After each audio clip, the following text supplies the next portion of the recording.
did that too. Okay, we're going. Hi. Hello. You can Hi. see the thing. It's very bad. I don't actually know how bad it'll be, because we were talking about this off mic. This is going to be our, like, wrap-up loose ends, because last time we explicitly left off so that we could think about stuff. And you guys did think about stuff, but that was last week, so hopefully you remember the stuff you thought about in the time period. Yeah. Sorry. There's a lot of smash cuts and game stuff from It's okay. I was also back very... home. Anyway, so duty, ob, destiny, things are all handled. I want to remind everybody this episode is still brought to you by our patron, Adam DeHarbaugh, Architect and Blacks, Carlos Qua first, Sheriff Vasquez, Jonathan Centerville, Kai Den, Legendary Boss Hunter, Liam Kessler, Rudy Raptor, Rogue Robin, Son of Payne, some kind of Bob, Senator, Zach Reed. And also, this has been sold to the man over there in the fine hat. You too can buy this podcast on Patreon. Give money. Yep. Okay. Us. You guys did a lot last week, so you got some EXP. Did anybody spend it on you? I did. I did as well. I got something. Well, Lucky said he did first, so. Yeah. But I finally bought another dedication, so now I am Presence 4. My butt is that much bigger. It's great. That's not how you phrased it originally, but okay, that is on theme. What do you mean? Okay. Well, you said you bought it last time, but you just said that you got prettier. Oh, yeah. I mean, a bigger butt is prettier. Most cases, yeah. It's all a matter of... Sorry, I was thinking about Fran and her nurse. Yeah, butt. I know why you said that, because that was in the pre-mic conversation. But Okay. butts. Anyway, I got crippling blow for 20. Yeah. So that's gonna be a thing. Okay, so I think I might hate it when it happens. No, it's okay. I've got hit you guys with a crippling blow. Okay, so I got intuitive strike. For 20. And I got nothing. Did you get the tree? Yeah, no. Last time he bought a new tree. Yeah, last time, but this time I'm like, meh. I was a bit out of it last time, and the time before that. Figure it out. Some shenanigans happened. But all right, okay. So now, 2 minutes and 44 seconds in. Let us actually do the episode. Okay, so I guess we're just gonna run down the list. Yeah. Yep. So number one on the aspect of restoring and repairing Crown's facilities and the general campus's apparatuses. Apparatusi? I do believe it is actually apparatuses. Wow. Or possibly it's a singular apparatus, but I definitely added an extra sis. Anyway, after long-term discussion off mic, I believe you guys came to the conclusion that you would do what you thought was simpler and just fix the stuff and give her the stuff to continue normally and not overcomplicate things. Yeah. We're gonna be making some phone calls, flying some people in. Yeah, so you're gonna keep things simple, and the first step to that is, those of you may remember from several weeks ago, she had concocted a vaccine system to basically heal any stagnant or dead fluid transfer, so that could be done without too much of a problem. And then you guys just need to go outside, dig up some cables, make sure everything's working, and where it's not working, apply some stuff, and that'll be step one. And then once, because that'll be to repair her internal network, so she can contact all the parts of the campus again. Yes. Once that is done, you'll require some simple organic chemicals, just local carbon compounds, amino acids, lipids, fats, proteins. Nutrient packs. Yeah. The kind of stuff you can basically get from nutrient packs, yes. That or just, ship her a couple crates full of compost or something. That might take a while, though. Yeah, it's a simple fix. Anyway, that will give her the just raw organic compounds she needs to repair her own resource-gathering robots who have been without proper maintenance in a few thousand years, probably, at least. Right. Fucking agent. Okay. So, if you want to just tackle your problems in order, rather than cap them all, we can just go ahead and move to this step. Yeah, let's do it. All right. Okay, Yep. Let's so go. you guys have been provided with rough navigational outlines and like, hey, here's the line. So I'm not gonna make you do like a separate check to actually like find the stuff and follow it. You can do that pretty good.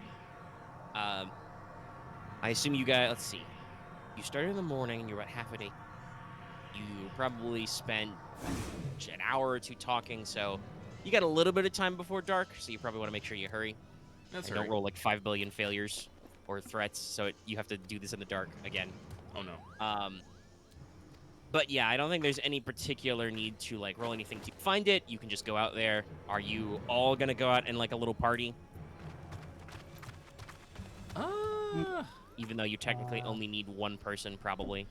Yeah. I don't think we necessarily need everybody. You 'cause may we even still... be able to. You may even be able to split up and multitask too. Yeah, I was about to say, because we still, like, again, one of the caveats of our plan is we're going to try and fly some stuff up here, but we're not going to be able to do that until we get the vent next for Ackwards so that Crown can manipulate the magnetic fields around the area.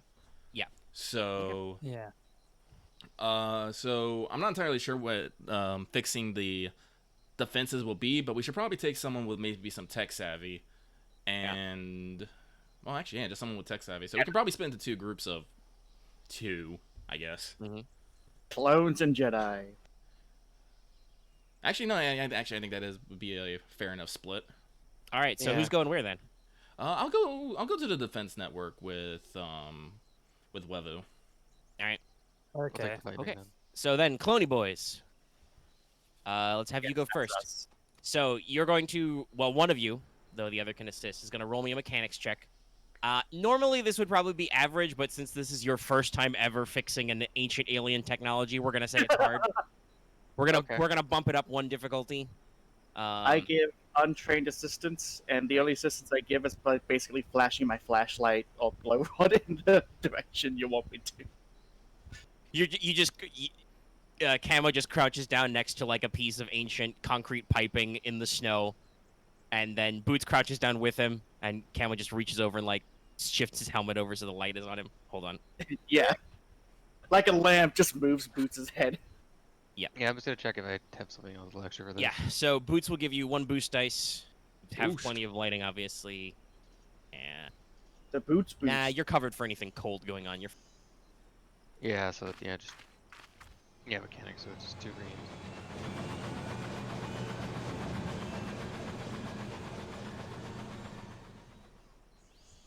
all right. Okay, so 3 success, but a singular threat. Dun, dun, dun, dun, dun. You guys are able to, administer this process. Crown gives you several of these vaccine containers, which is probably somewhere between the size of like a hypo spray and a caulk gun. And just as like you check the cable for breaches. It does take you a little bit of extra time. You will not be able to sync up until after darkness, but again, because it's you guys, you're covered in sensors, and Boots literally has a light. It doesn't stop your work progress. Mhm. Also, the fact that, it's really easy to tell where there's a break in the cable because the goo glows. Glow goo. Yeah. The goo glows goo. However, it's a pretty simple fix. You're basically just fleshing out the pipes and fixing the cables. You probably do a little bit of, like, putting a repair patch or a tarp over some of the bigger breaks so, like, snow doesn't leak in and damage it again. But for the most part, everything is stable. It just needed flushing out and re-updating. This is what happens when Gotcha. your technology is organic. You need to make sure it's growing healthy for a few thousand years. Anyway. Okay, so that's all taken care of. They will be a little late, but it's going to be smooth on. All right, let's do Team Jedi. Team So, Jedi. Okay. you guys are doing a little bit of a longer term bit of work here because Mhm. you guys basically have to walk the perimeter Mhm. and Yep. check in at all these various little devices. Crown presents you with, still images of what they look like. They look a lot like the weird pillar thing you found in that one place at that one time that shot lightning, but smaller. Ah. Okay. These are, 2 to 3 Right. meters in height instead of That one, which was like I think like 3 or 4 stories tall, since it was built into a giant tower. Yes. Lightning Tower. Yeah, this is Interesting. super fun.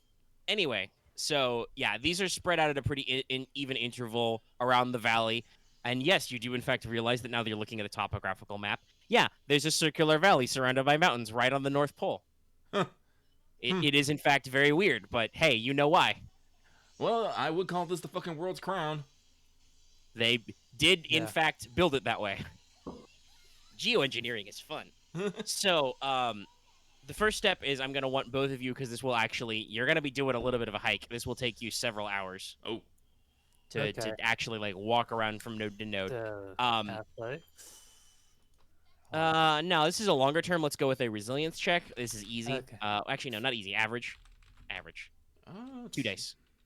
1, 2. Because Okay, I'll be honest, some of the modules, towers, whatever you want to call them, you check in with are just like, no, this is fine. Moving on. You know, Yeah. you don't have to like do maintenance on literally every one. Okay, all right. Okay. Okay, 3 success. I am loved by the dark side today. So Okay. I guess I'll just hecking and negate. I'll just negate a failure and just have 4 advantage. Okay. Let's see. Oh wait, by that means I have failed to check. Yeah, that's probably good to do. You guys are gonna be rolling any more unskilled rolls. Yeah. Okay, let's see. I'm trying to think what would be. Let's go with something that will be slightly longer term. You failed the check. Let's say you take 1 wound, basically, from fatigue. You hiked all day. You fought an angry ice robot that shot ice at you a lot, Mhm. and now you're hiking again. It's very exhausting. With my 4 advantage, because this check, if you understand, this check is us checking nodes and walking between them, right? So Yeah. can I give 2? Yeah, I'll be specific with it. 2 blues to Wevu on her next check. Yes, that's Okay. perfectly fine. You are observant and attentive, even though you're fucking tired. Yes. Oh my god. Okay, there we go. Perfect. All right. So yes, I would like Okay. probably Wevu now because she has the mechanics to make me another hard mechanics check. I will provide. This is actually a good question. Do you have tools or require tools? I'm pretty sure you don't have mental I- tools, but I don't think I had tools on hand, but wasn't there something you Have said the- that do she you could have the produce Jedi utility tools? belt? we Oh have yeah, the I Jedi have the multi Jedi tool. utility belt. Don't we have the Jedi multi tool? Yeah. Yeah. I think that's for lightsabers, but I think can work. Well, it helps with lightsabers, but it may also Control F me.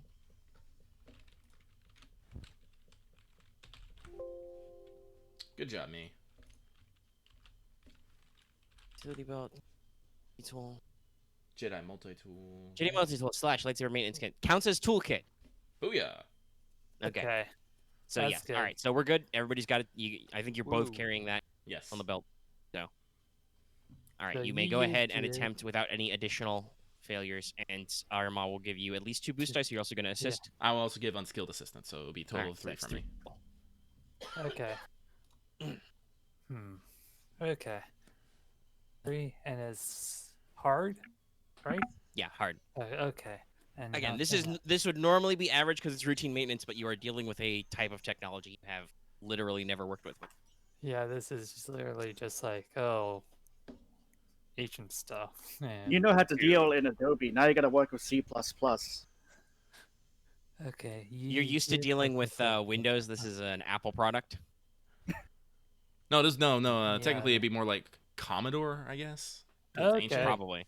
That's dark side points, but I got triumph and 4 success. The dark side is All right. strong today. Hey, it turns out that basically Wevu figures out how to factory reset these things, and you actually, despite the fact that you still got to do a lot of hoofing it, with that triumph and those 4 successes, you managed to get all these things quote unquote fixed way faster than you thought.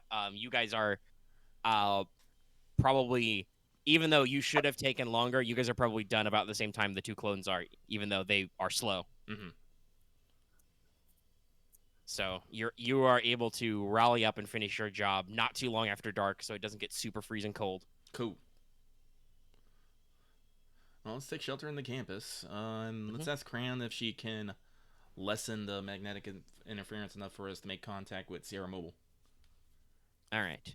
After 15, 20 minutes of fiddling, getting used to adjusting all her settings and stuff, she can in fact, does a diagnostic. She can in fact both properly strengthen and weaken the magnetic field. So, there's still probably, for anybody but Camo, because he has a very powerful transmitter, there's still probably a little bit of interference because you are also trying to cross through, metal heavy mountain bodies. Mm-hmm. But it is possible now, yes. All right. Yeah, so let's contact Sierra Mobile. We'll give them a report, and honestly, I think it'd just be best just for them to fall back to a point where they can reach command and be like, yo, send a ship with blank on it. Because I think what we said, we're gonna grab a dozen each of researchers and engineers, a couple crates of said nutrients And Yep. rare metals. I think Nope. we were just- Nope. Skip it this step. We're skipping that Okay. step. Separate steps. And I believe that was all that we need to. Oh, and no, fuck. We also needed a sensor suite. Yes, you want to acquire a sensor suite. Yes. Okay, so you don't need to roll anything as a Jedi General to yell at them to send you people to do things. Yes. That is literally how the chain of command works. You say, I need these things at this place, and you tell them that it's safe, you can do it, it's fine. Yeah. Must be pretty But- great because otherwise that would just be an entire group's campaign to get that one order of things done. But you are attempting to wrestle up a multi-purpose sensor suite, I believe. Yes. So, I assume you're just going to try and requisition it? Yes. All right, so that'll be a 7 plus 2 from Sohliv. I don't know why, but I have a little bit of a cough. Probably That'll because make it I hard, had a I runny think. nose earlier, and then I took an anti. If it's a So, 9, it's a moving 4. around. So. 7 be is 7. hard, I think, but I need to double check. I didn't pull up my handy dandy holocron yet. Like 0 to 1 is simple. Well, 10's always Yeah, 10 is Fine. exactly 5, so 8, 9 would be 4. So yeah, 6, 7 should be 3. Okay, so it's hard. I can pull up a chart and double check if you want, but we can roll with 3. All right. And you can do either knowledge warfare or negotiation, whatever is best for you to requisition. Say. Let's go with negotiation. I do have a lot of knowledge warfare, but my intelligence is lacking. So he shall roll. We shall go yeah, and then an extra guh because huzzah presents.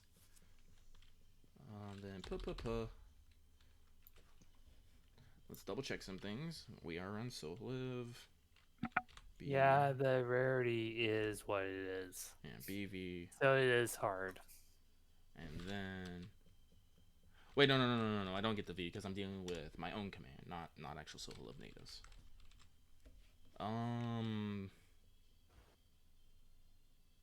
Because I'm working with the chain of command, do I get that free upgrade?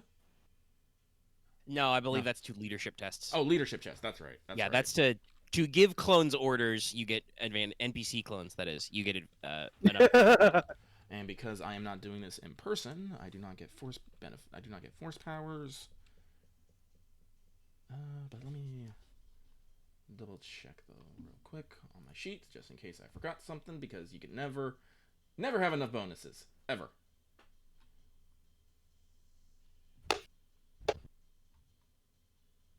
And let's see, that's commanding presence. No. Righto. Alright, here we go. As soon as I get back. There we go. Solid. All right, 2 success, 2 advantage. You can, in a timely manner, acquire the item you need for reasons of military precedent. Yes. And you know, multi-turbo sensor suite up here. People crew it, stat. Okay. Okie dokie, Dr. Jones. So that'll have to come from the central base. So even with flyers, you know, they gotta load them up and fuel them. That'll probably be your waiting a couple of days, because you know, you made that Amazon order at like 8 o'clock at night. I was not in time for a free 1-day shipping. Yeah. So you're gonna have to wait a little bit. But that is everything accomplished with that, and they'll load up with the nutrient. Should I? No, that's pretty common. I don't think they need to require addition. Like I said, foodstuffs, nutrient paste, you can cycle down and stuff. Other random things you need that would work. So we'll cover it. You rolled to advantage. You're fine. Well, you know, technically you file that report like by proxy through Sierra Mobile, as you said. But do you have anything else you want to go through with them in your report to command?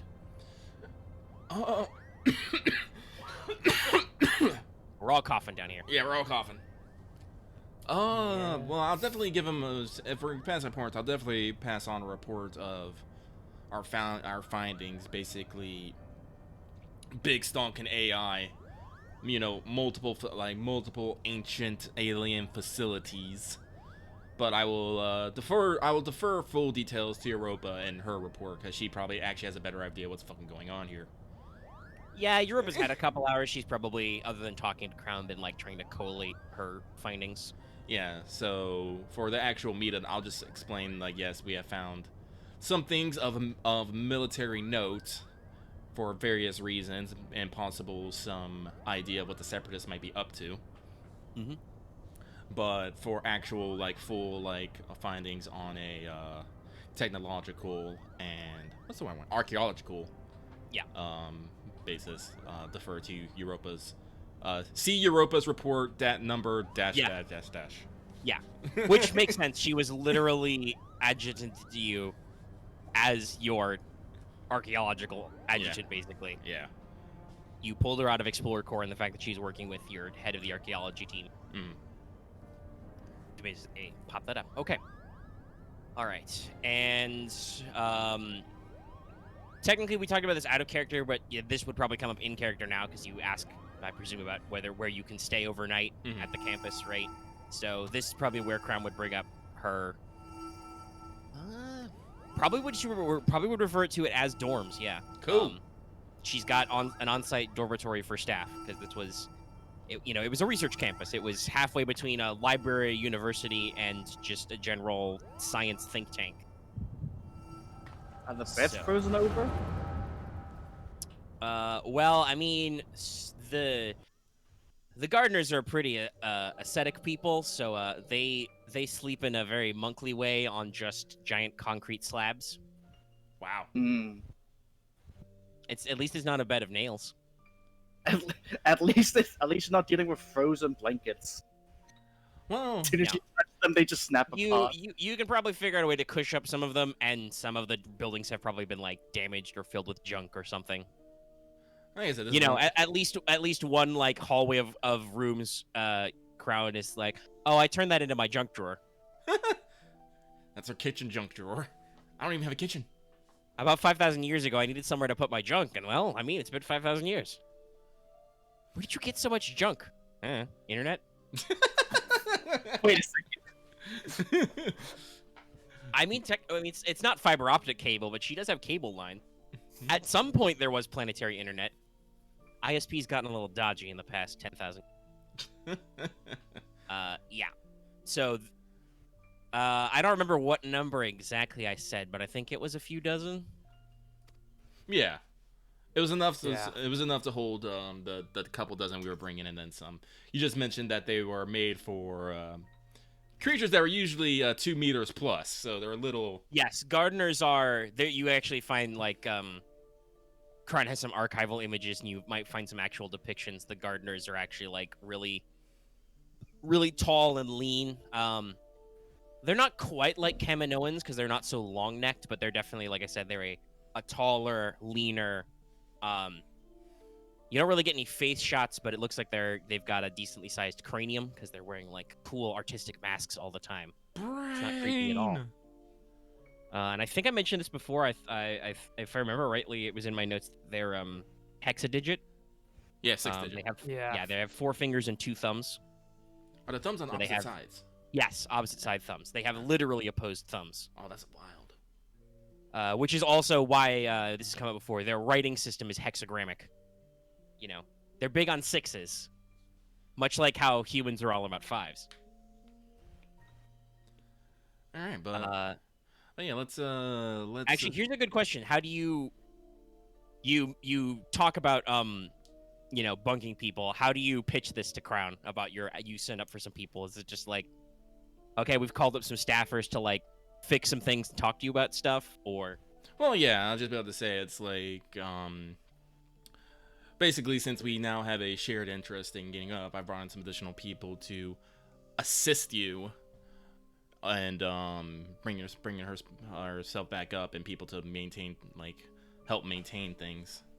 And but People would be eager to learn as well. well, and also, but the thing is also to help us understand here, we're gonna need people to actually look at the technology and understand it. Hence, engineers Yeah. and researchers. And somebody to assemble and crew the sensor suite. yep. Besides, I'm pretty sure Crown won't mind having the place be a little more lively. It's been very No. quiet. Yeah, so like no social check or anything to convince her. I was just like, oh Yeah. yeah, you should probably you're in somebody else's house. You should probably say you're calling over guests. Yeah. So yeah, she's like, oh, that seems very nice. Okay. We'll Mhm. she'll start setting up to clear out and maintain proper environmental controls on several sets of rooms now. Get everything heated. Fire up Toasty. the space heaters. Make sure she's figured out she's gonna assign everybody security codes. Mhm. Because you guys already have your authorization hex, but obviously new people will need new stuff. Say, oh goody, guests. I'll be so busy. I can stop counting snowflakes. Currently, there are. What's a good? I'm trying to think. What's a good big number? Probably something like currently I have counted 11.2 trillion different snowflakes. Did you know that every snowflake is unique?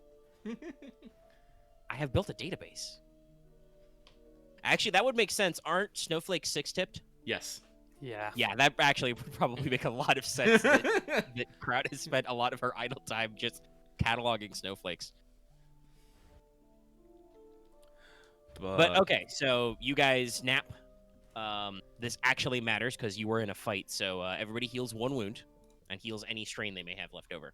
Yes. Okay, so I am down to 2 wounds now. Okay, let's see. I'm down to 5 wounds. Because +1 minus. Yeah. All right. So Boots is pretty good. He's a stim pack away from a fix. Also, while your stim pack uses reset, etc., etc. Oh, that's right. Yeah. Heal in time. Wevu is fine. Yeah, so we got time to kill. Yeah, Oh, you it's basically we don't need to see exactly what you do all day, but you've probably got about a day-ish worth of time before you're Yeah. Well, let's see if we Boat's full of we probably can't get Sierra Mobile all the way up here. There's probably not a convenient rock tunnel here, but let's see if we can get. How much explosives did Camo bring? He has a. You got a day to kill. We might be able to do some creative redecorating. I mean, we All also. right, let's well, to be fair, also fucking Sierra Mobile has cannons on it. True. Sierra Mobile has an ordnance bank, which it just restocks. So Let's look at the good old demolitions bag. Let's see here. if We you got want, if you want to do some work, two. you got time to kill. We can, you can start building a pathway. You're gonna install a long-range sensor. We got. Yeah, well, like I said, just so, because, again, the idea here is eventually we're going to have increased traffic to and from the Crown, and probably not just by airway, for, various reasons. This was a place of learning! Mhm. So, we should Well, probably... and also, creating a mountain pass now would mean you have a natural tactical choke point, because if you... On the one hand, it creates a tactical vulnerability because that creates a ground route. On the other hand, it's a choke point you can secure. Yeah. So. But yeah, let's contact Sierra Mobile. We'll see if we can find the path of least resistance. And, well... Okay, somebody, let's see. What would be the skill for this? Huh. Astrogation?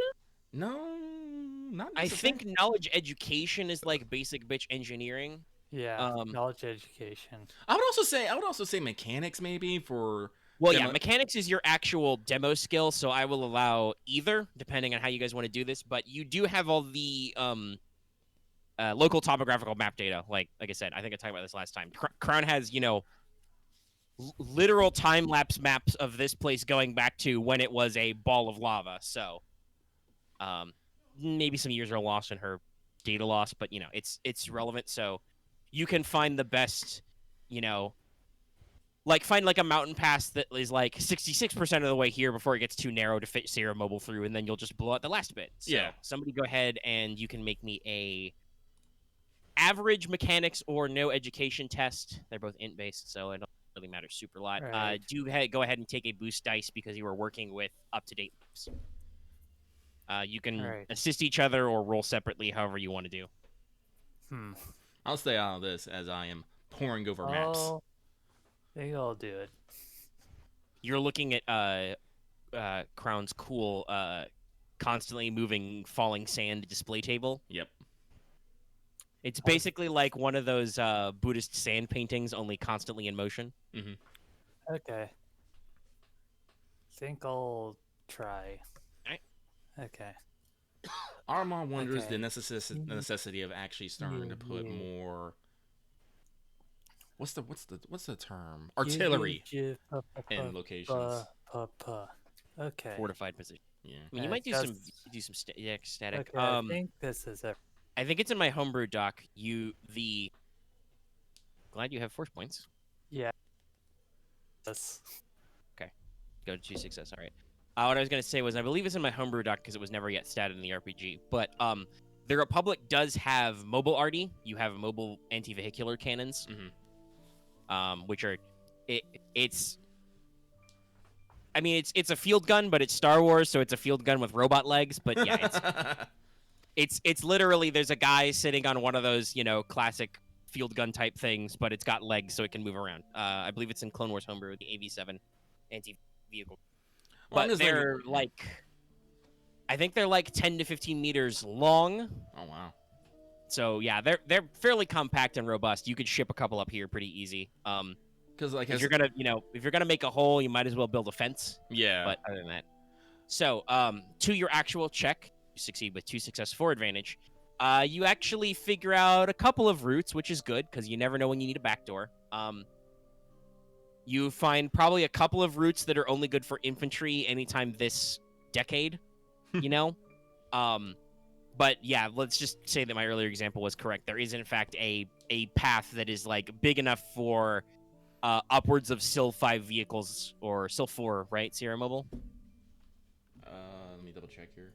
Yeah, still 4. Yeah, so something that what is it, like 10 meters wide? It's pretty big. It's a big chunky boy. So Yeah. something with 10 or 15 meters of clearance on either side, you can actually fit through over half the way through, and then you can easily blast into like an underground tunnel or something and make the rest of the way. Okay. So you've got backup routes for infantry. And let's make sure those That's routes good. are. That's good because you said we talked about this earlier, but to remind everybody, we've been talking about doing unit rotations. Yeah. So Yeah. those back passes will be good for mountaineer training, which Yeah. people will need. Yeah. And definitely, let's make sure we mark these infantry routes. Yeah. Oh no.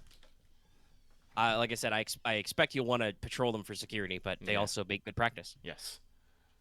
Yeah, we're Okay, so now somebody needs to go and actually do the work. I think there's 2 ways to do this, though. Loth did step away, so you might want to wait for him if you're going to do the second one. Or technically, that might be the first one, but that's just open missile bays, fire missiles. Wow. I mean, this thing has like 2 big blocky, multiple missile systems on the front. You can just vomit missiles. Or we can have Camo take whatever demo he's got on hand and whatever demo you brought with you, and steal a couple grenades from the back. Rig up something more controlled. Which would basically be, do you want somebody to roll gunnery for this or mechanics? The gunnery will Right. probably be easier but more chaotic. The controlled demo will take longer and be more finicky, but will be less likely to have unwanted collateral. I'm definitely leaning towards less unwanted collateral. Yeah. Like I said, same. we're blasting through mountains. If we blast wrong, the mountain can come down. So Actually, this is a very good question. It's been several weeks. What did you guys end up doing about the minefield? You had a couple of days to kill. Did you just mark it for your guys to take care of it later? yeah, we marked it. Yeah. Because Okay. we marked it. We put like some flags around it, and we put the local equivalent of beware area. More training exercise. Man. Okay. I was just wondering because it would be very convenient if you had piles full of shaped armor-piercing explosives like in your hull, but no, you didn't actually dig up any extras. Well, yeah. But okay. I take a cough. Good throat. Okay, so I guess that means it's Camo's turn. So let's see. You already checked Axe. What are you actually carrying in your demo bag right now? 2 shaped charges and 2 incendiary grenades. Okay, so you've only got 2 shaped charges. That means you're gonna have to improvise the rest. Well, can't he just take ordnance from the fucking take ordnance I mean, from he Zero can. Yeah, he's gonna improvise the rest. Yeah. I mean, missiles are already semi-shaped, but yeah, it's a little bit of work. They're not designed to be used this way, you know. Mhm. You're supposed to shoot them at high velocity at things. So I'm gonna let's go with this is probably gonna be normally a hard demo. Just this will be hard to set up anyway. You are adding additional explosives to it, so we'll increase that by 1. And because you're improvising, I'm going to give you a single setback die. Okay. This would be a mechanics check. Do I want to? I mean, I got a lot of dark side points.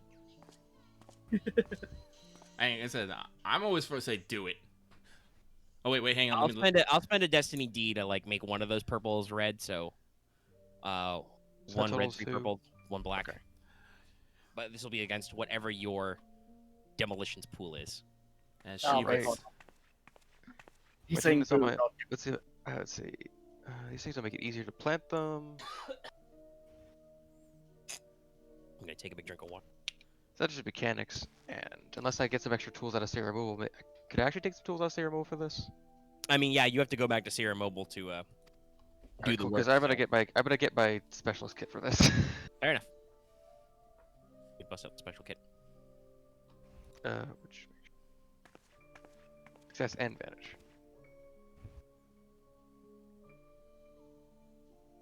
And then the toolkit. Okay. 1 red, 3 purples, 1 black. Yep. Okay. Well, you stepped away for a sec. I offered the group the choice of whether they should have you just fire missiles at rocks, but they decided they didn't want to do Yeah. that. Oh, So now Boots can sit and make calf and think about firing rocks and stuff. Well, that went surprisingly okay. Okay. hang on, I have a gift for this. One singular threat. But 5 success, so it's a lot of something. And a triumph. So yeah, this probably gets done faster than people were I thinking. Yeah, so with a threat and with 5 success, you do a very thorough demolition job. In fact, honestly, the hole is probably a little bit bigger than it needed to be. Now obviously this is great for throughput, you know. You can probably do the equivalent of put a 4-lane highway through this. However, you can put the equivalent. You can fit the equivalent of a 4-lane highway through this pass now. So, you may have used a little bit more boom than you needed to, but it was fun. Yeah. As you know, everybody just hears, and then just that gentle rumble as I should rock mark and snow I should falls probably mark down. the shape charges off my character sheet, right? Yeah. Yes, you would have Okay. used Yes. those for sure. Most definitely. Yeah, That's literally now- all of it. Now that I that's guess done, I'll have the incendiary just in case. yeah. Now let's clear out the debris and whatnot, and clean up this passage a little way. Okay. Right. You have a half company worth of clones. Mm-hmm. in your bay, yeah, it's fine. You start passing out entrenching tools, it's fine. Clean I the wonder, nose, is there make- actually Hmm? like a prefab fence? There's the electric perimeter fence, and then there's the power fence. Okay, there's not like a. That's probably would fall under the fortifications rules if you guys wanted to go ahead and build a fence or gate. But Well, I'll look at it. we can work on that a different time. Where the heck is the? The for some reason the holocron counts it as crafting fortifications. That's why. But yeah, they exist and they're decent. I think it's trench bunker blind. It's not really super complex, but it's a good outline. And building a berm or fence is like building a trench, but in reverse. So we can figure that out if you want to actually like put those guys on that duty. But that's probably most of your day. Mm-hmm. Actually, here's a good question for like workload, and if it's to make you roll more resilience checks. Are you guys gonna directly contribute to clearing debris, or is this more of an overseeing type thing? I will directly contribute. I'm contributing. Same. All right. I'm doing my Everybody, go ahead and roll me an average resilience check again. To shovel snow and rocks. All right. Also, this might be a good idea to think about what you're going to do with the spare rocks you've made. You've made a tiny rock quarry. a tower. Okay, light side's on my side this time, but damn. That's a lot. Okay. Ha! Oh well, now Marth got it this time. Do I? No, I'll just fail. Yeah, just fail. Okay. Huh. All right. Well, Reflex. Camo, take a strain because you rolled 6 successes. You are grossly overworking yourself, Arc Boy. Actually, wait. Doubling. but- Camo ditches his helmet and strips down to his skivvies to show how tough he is because he's special forces. Actually, it's like, do I actually wait? Let's see. Camo isn't Okay. even carrying several rocks. He's carrying several clone troopers who are carrying several rocks. I just had another thing of. Oh no! Clearly, I- what I- Camo's doing is he's hooked himself up to whatever like makeshift sled we have to pull things. It's like he's clearly pulling more than his body weight there. What the fuck, man? I just was checking by physiological support system thing, and it reduces the strain you get involuntarily. But it's only to one. okay. So It's actually, only if to you one are in though, armor, so like you- it can't go to 0. Yeah, okay. So you still take the strain, but Yeah. it would actually matter in this case. Roll more. Wevu, you don't really do much besides take a wound. You hurt yourself a little bit just from exhaustion. You guess what? The Jedi Order did not teach you about shoveling rocks or snow. Yeah.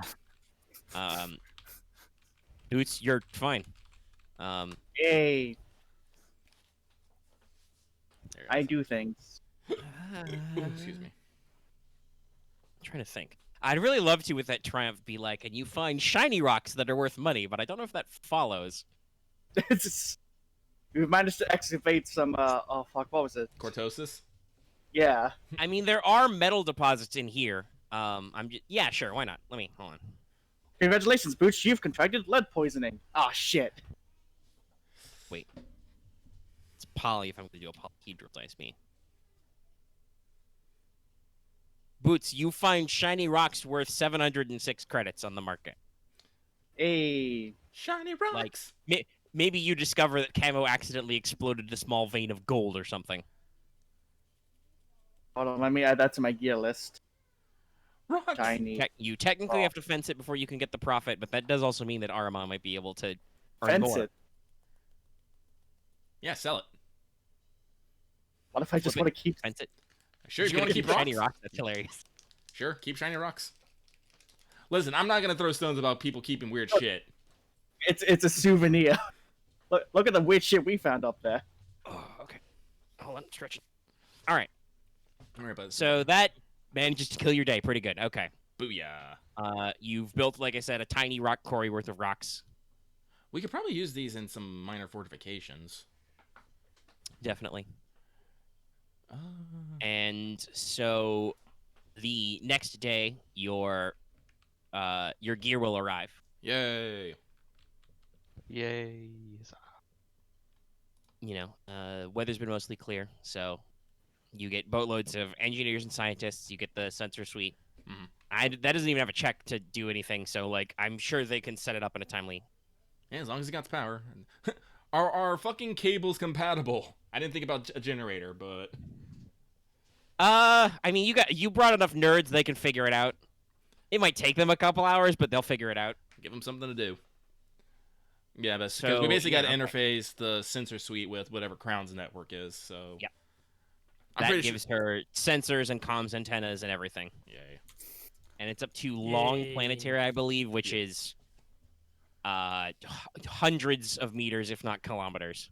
It's even if it's on a planetary body, long planetary range is a long fucking way away. Yeah. Is there actually like a good scale for these things? They have it described somewhere in the core book. I'd have to dig one up. Let me see if I can figure out the planetary range distance. They exist. While they're doing that on your second day here, are you guys doing anything else of note? You got any more chores you want to do? You can obviously unload whatever goop you need to give her. It will take her a while to actually like turn the goop into actual like fluid samples and Yeah. start repairing her various drones. But the process gets started. That Yeah, won't take no, a but okay. So we got the pathway. So Sierra was up here, so we can use that and let the engineers and researchers bunk up how they feel. Yeah,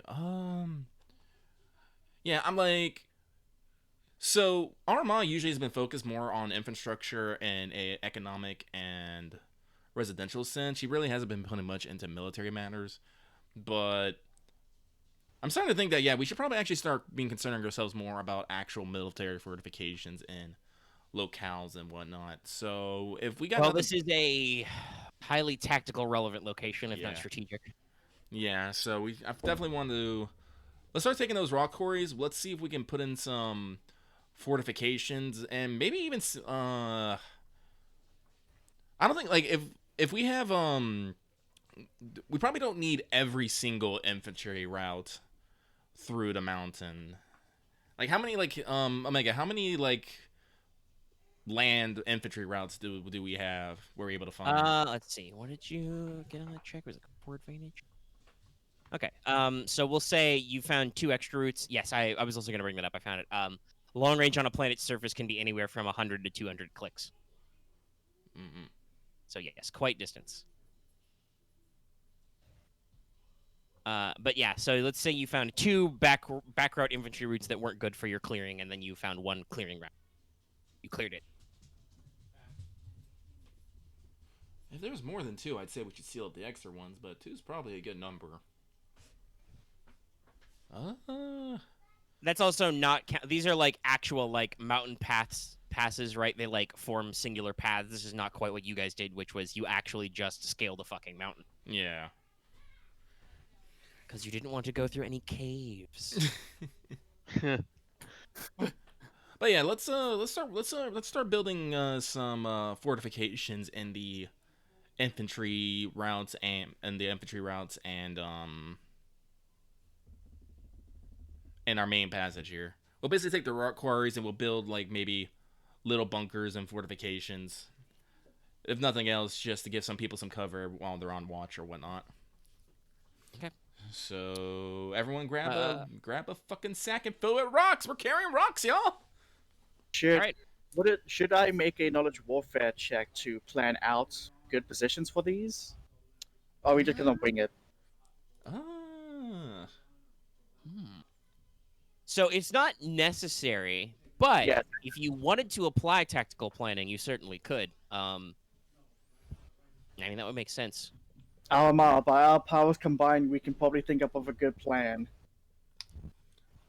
I think you're probably better at and what's your intelligence? 3. Yeah, and your I do knowledge also warfare wanna is point 5, out, right? didn't you? Wasn't the tree you took that you haven't bought anything else in yet, officer? Yeah. Yeah. Yeah. Warfare 5. Yeah, no, you're just straight up better with me. So guess what, officer? I'm delegating you with the task now. I'm dropping my sack of rocks. And I'm going somewhere else. Delegation. The general finds a senior NCO. Hey, you, take care of this. As soon as that happens, Bruce puts his finger up. It's like, fuck, she got me. I just volunteered for something, didn't I? Okay. So yeah, go ahead and make me a average knowledge warfare check with whatever your check is, and let's see how good you are at this planning. You're very good. Damn, we're rolling a lot of Yay. times tonight. Okay. Wow.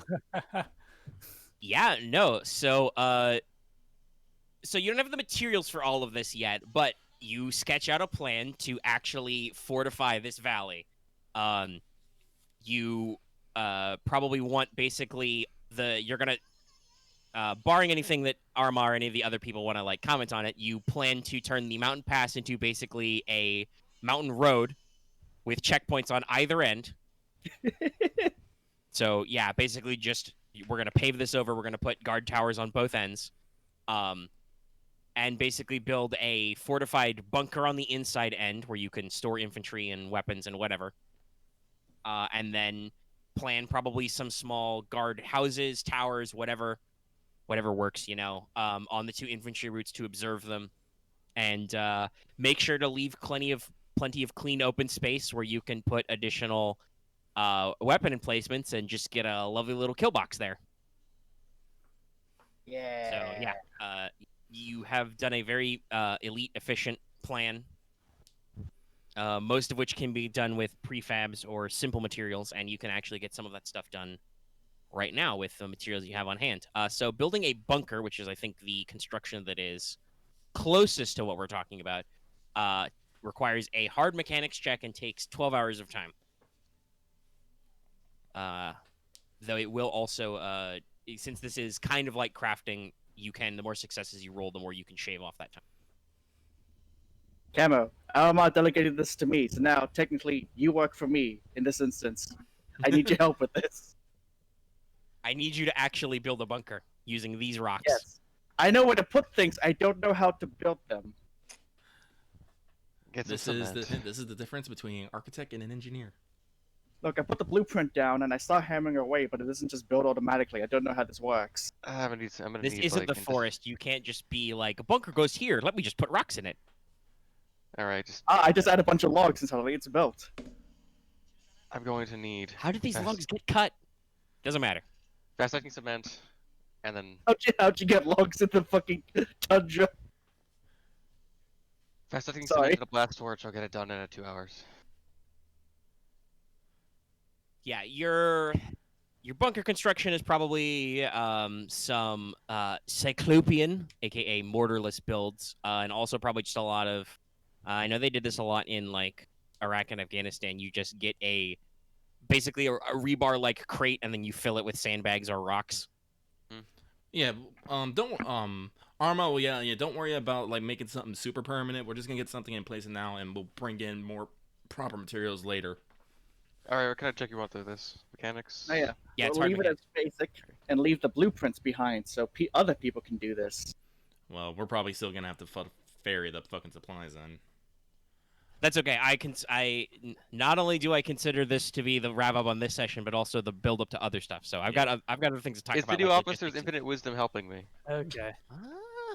The I new... mean, if you roll a triumph, you can take an upgrade. Yeah, you've got a Alright, plan cool. to follow. Yeah, go. Alright, cool. Take it. I make you I bet. still have my tools with me, so I'm just gonna use that. Yeah, go for it. You even had to put them back on Sierra Mobile. Okay, Solid. 5 success. It's So, just done. It's done in 2 hours. well, not 2 hours, but actually, yeah. Wait, isn't it 2 hours off for crafting? For crafting in general, I don't know about Success? fortifications in specifically. Yeah, fortification doesn't actually specify any difference. So yeah, okay, you do actually get it done in 2 hours. I wasn't sure, but I remember the ratio. So yeah, you got 4 extra successes.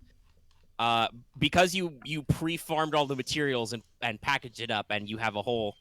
I mean, I think it makes sense because I'm pretty sure the timelines are for like a small squad to do that work. Mhm. You have a whole like half company of guys who literally have nothing better to do. So yeah, you're able to easily assemble the bunker. I don't think it will matter, but if anybody's curious, the way a bunker works is it treats as an immobile vehicle with armor of 2, hull threshold of 8, silhouette of 3, So and if you speed want of to, 0. so if you want to dodge those missiles, So yeah. All right, cool. Yeah, so we're basically gonna have to later in. We're gonna have to fly enough supplies to build what, like 4 guard? No, probably like 8 guard towers because we're probably gonna put them on the fucking infantry. Maybe a full bunker. Probably get some fences in here and guns. Lots of guns. Big static guns, pointing down that way. Yeah, get yourself some E-webs, Mm-hmm. some head repeating blasters on tripods. Yep, and we'll just set them up as checkpoints and stuff. So I'll write that down. Actually, yeah. Let's Yeah, get fortify like the let's see if we can get at least see if we can get 4 of those mobile artillery platforms and just put them at the cardinal directions. With the magnetic shield, it's probably not something to be too worried about, but you never know. Those crazy separatists just might fucking throw a bunch of fucking droid brains at it and be like, don't care. So you move a small artillery team in here. Yeah, but like I said, this is gonna like this. All this stuff is gonna be happen after we get back, and basically go like, okay, we have like extreme like strategic significance here. We're actually gonna need to actually fortify this Yeah, location. that's what I was thinking as well. It's like this is an important location. Yeah. Well, like I said, this is also going to be the hub of our like I said, this is a research and campus area. But since we're already setting up here, we might as well just make it. We're basically going to do the same thing as fucking the research base. It's a research base, but it's also military.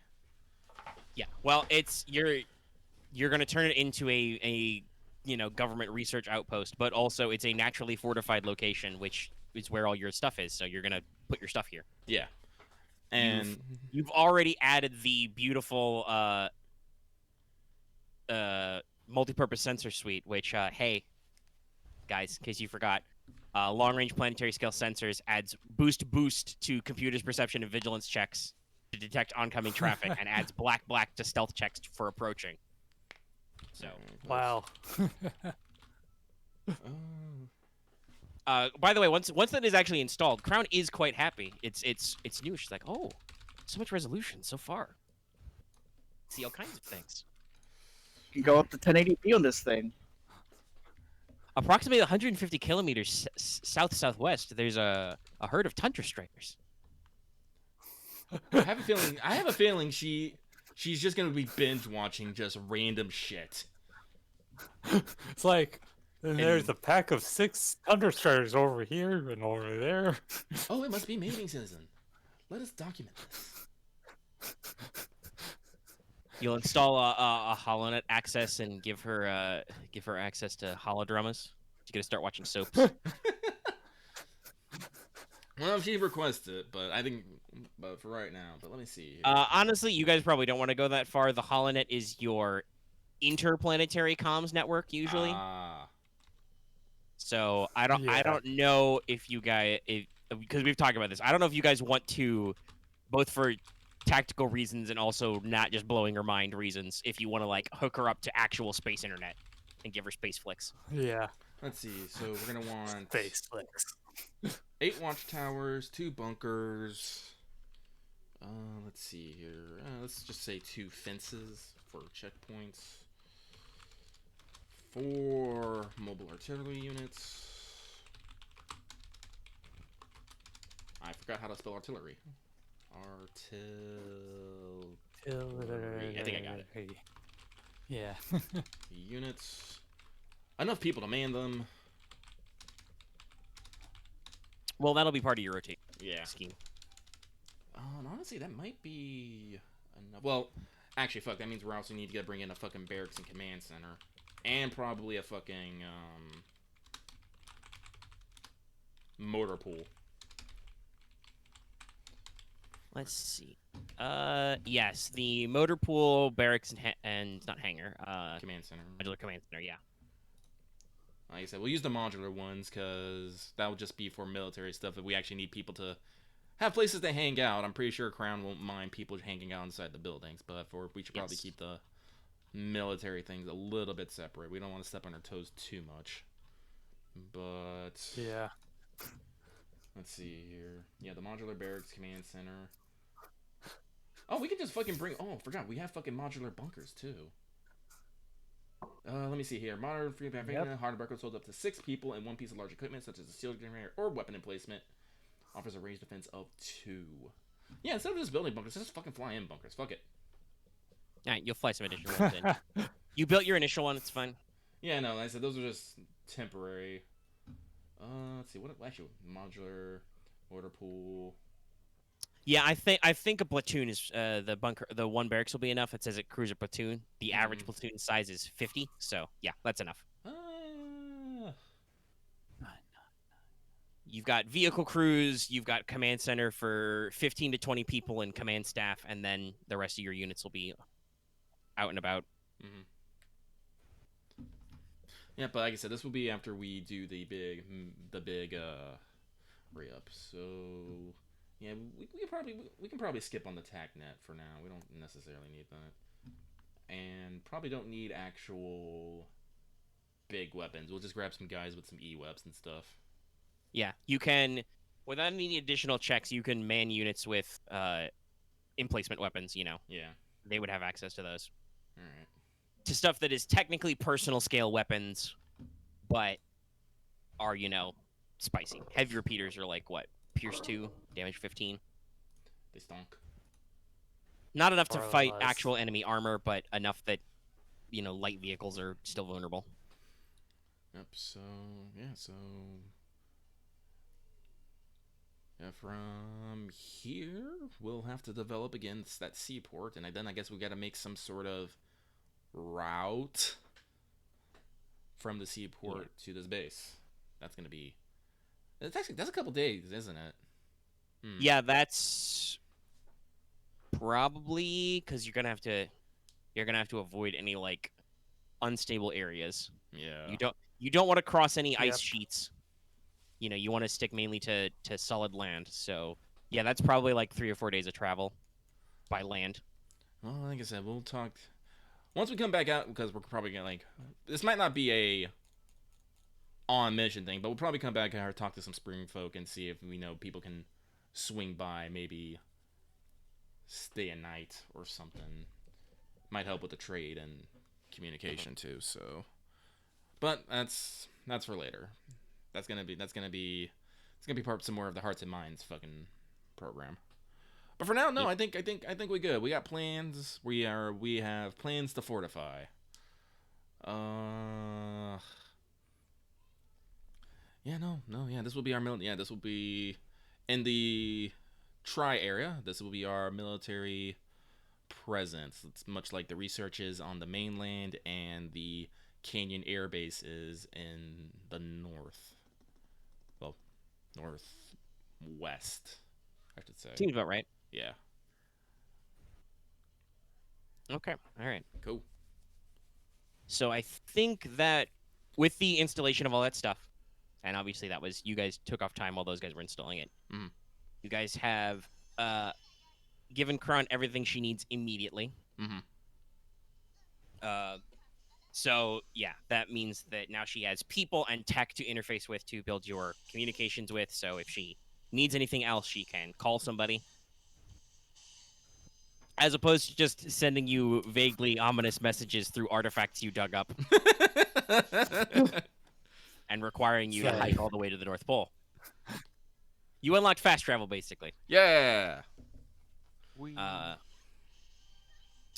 You have given her all the materials she needs to start her own resource gathering, and some of which you can probably siphon off for your any additional military building you need besides fab stuff. Mm-hmm. And you fix the self-defense. Okay, yeah. So she can recalibrate that, and within a matter of minutes, can basically turn it from a passive defense to a hardened defense, which will absorb enemy ranged fire. And yeah, it's basically, as I said before, it's a giant ECM field and theater deflector shield equivalent. So that should protect from long-range enemy artillery fire and any kind of air assault. Enemies can probably still approach by ground, but it will be difficult because they will have no comms, no long-range sensors. Okay, so I think that scratches off all of that stuff. So let's go to other scratching off stuff. Oh no. As you guys can basically, by your leave, meander your way back out of the north. Meander away. So I think, Yep. God, we posted, so we had several long conversations about this. So I don't know if I scroll up off of the old, but let's see. You've done your Amazon Prime. For future mission selection, Crown can provide you when you need it the information you need to navigate to the area of the World Forge, so you can figure that out when you guys want to. Yeah. Stuff. I'm trying to think, because after that, I know we had a couple of vague stuff you want to work on.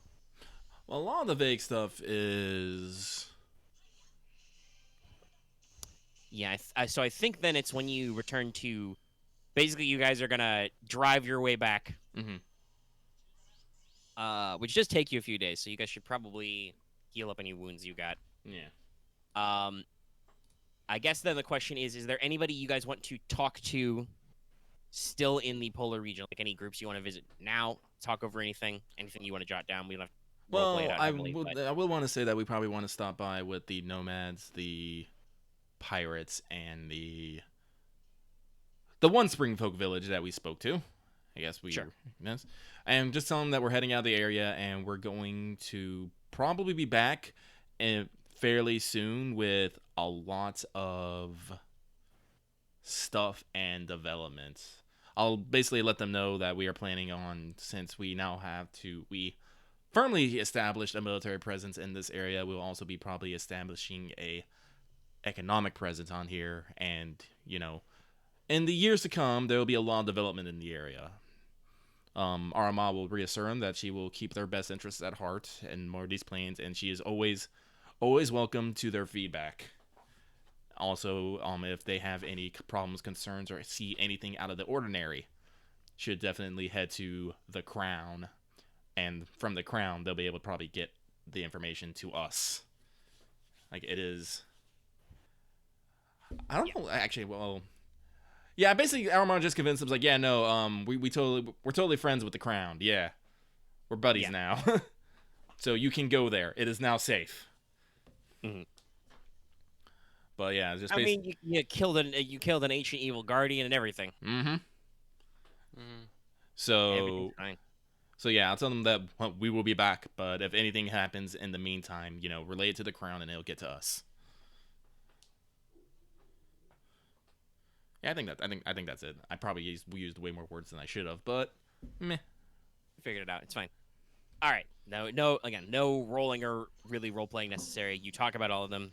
Mm-hmm. You already discussed you discussed this with them in concept earlier. Mm-hmm. So you're just like, okay, hey, we didn't die in the North Pole. We're fine. We're gonna go now, but we're gonna come back with stuff. All right, bye.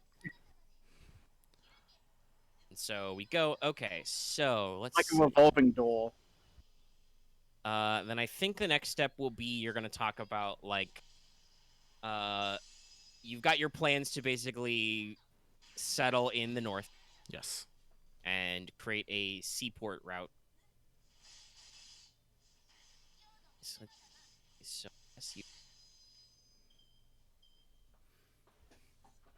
Oh no! Here comes the gay bulge. Here's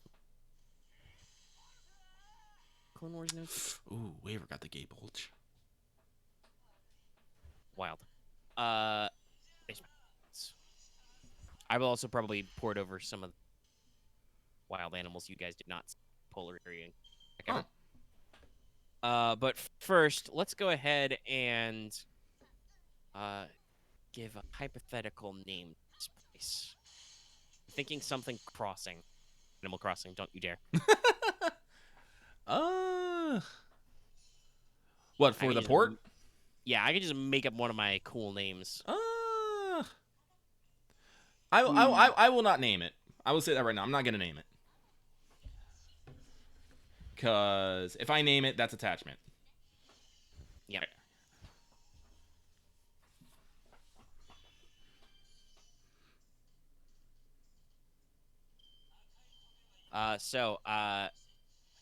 Then I will establish this with a current hypothetical population of none.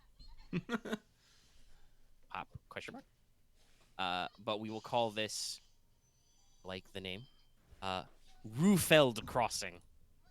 Rufeld. We can say maybe they dug up a historical name, like maybe it was a Republic explorer called the Rufeld who was like the first one to cross that crossing. Cool. That sounds like a very you guys thing to do. to name it after. They're like, hey, anybody else cool here? You got a history thing? All right, Rufield Crossing. All right, I'm just gonna call this the Crown Science Base. Actually, what was the actual what was the actual name of the facility? Because I remember you said it was something campus. Polar The campus. Sohaliv Archive Campus. Archive campus. That's what. Okay, that's what's gonna. It's the Sohaliv. Ah, yes, the Archive. sack. I mean, you could call it SAC. There we go. You could also use the other, the Polar Vault name was one that Hal Crown told you that. Was kind of like an alternate name. No, we're just calling it the Sohaliv Archive Militarized Campus. The SAMC. Okay. That'll look good in a typeface and a logo on some crates or something. On a wall.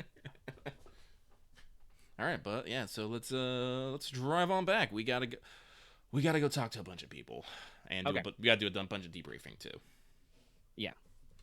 We can. Wow, I went through like 4 different words that weren't the right word. We can gloss over. There it is. I had to just zen myself and stop focusing so I could actually focus. We're gonna gloss over any actual debriefing. The only real like worry here in terms of like chain of command is Master Lago, who is technically a peer, and we also know he's kind of hands off. So he like runs through your comments and is like, okay, all right, okay. He's very interested in the like hints about the strategic stuff the Separatists have been doing that you found. So he asks a lot of questions about that and kind of like trying to. And he is definitely. He thinks that in military terms, that needs to be one of your next big choices. Is to try and counteract enemy presence directly. But you guys have a lot of other different things. So he basically once the denouement from this chapter is done, he's like, okay, all right. So you guys still have a couple of things to fix, but after that, we need to have another big brain meeting and figure out what we're doing next. All right. And if you guys don't volunteer it, he will probably bring up the thing we talked about out of character. About, well, you said you want reinforcement, so yeah, he will probably definitely talk about like, okay, I agree, it's time. Since you discovered cortosis and like other long-term strategic concerns on this planet, we probably need to beef up reinforcements. We don't know how big the enemy is, and we've got a lot of stuff here that matters, so we need to like bring in additional units and reorganize. Time for a reorg. Yeah, and I'll cover that later because I got some thoughts. But both one tactical things we should talk about, but also just general role-playing stuff to ask fun questions about that because I love that sort of. But that'll be, I think, our last step tonight. So you guys are back home. If there's any other back home things you want to do, any of your gear you want to drop off, anything like that, Actually, yeah, we can go ahead and cover that. Let's drop off some gear. Let's return to speeders. Boots can switch back to his original armor. Oh, thank fuck. Oh, let's see here, but I'll put the, let's see here. Put a bunch of stuff back in storage. Put my shiny well, I should actually maybe think about making a lightsaber. I have this nice ice crystal. But until then, Stuff and some plan. Okay. So let's see. You figure out the name for the thing, but you want to.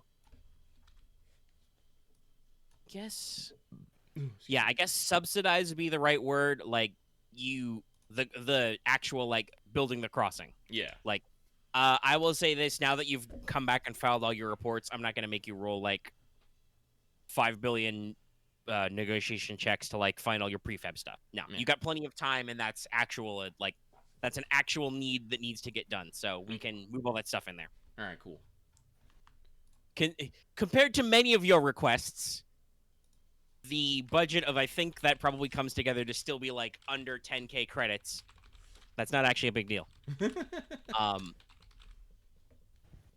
But you've got a couple of other bullet points. So I think the first one we probably want to get underway is you want to talk to some people about basically, excuse me, sorry.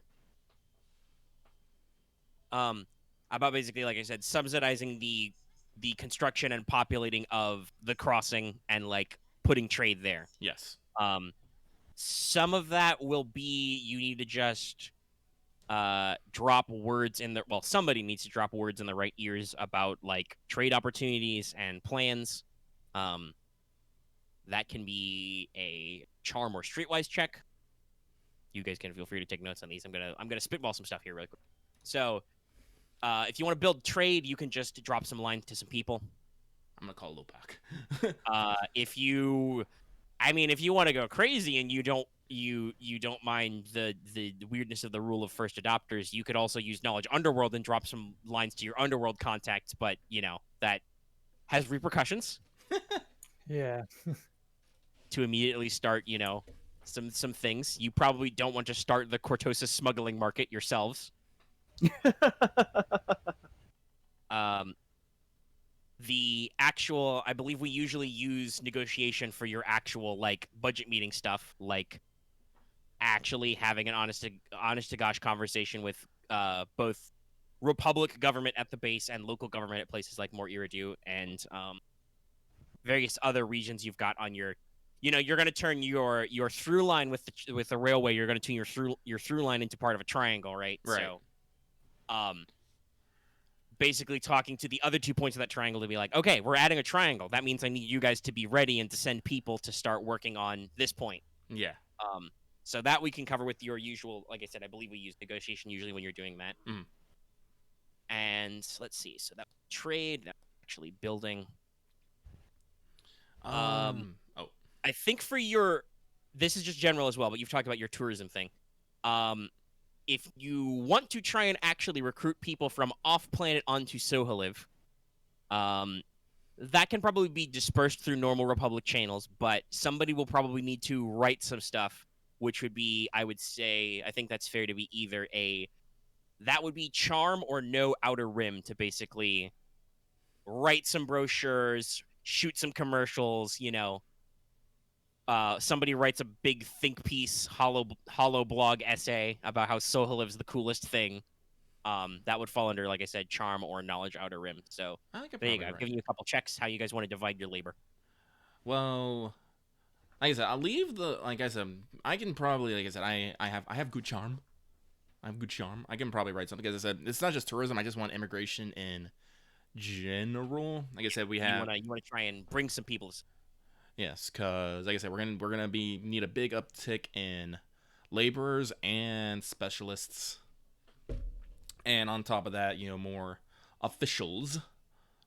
Like I said, because with the crossing being developed and just all 3 parts of the triangle are gonna be going through a construction boom at this point. So we basically need as many hands as we get on deck. So I'll handle talking to the budget about getting that and writing some sweet brochures. I've been taking some pictures. I got some things. I know some places. Actually dropping lines, I guess I can handle that too. For businesses, I can definitely talk to Lopak. He knows people who be willing. He probably got some cousins. Unfortunately, we don't really actually have a lot of contacts in business.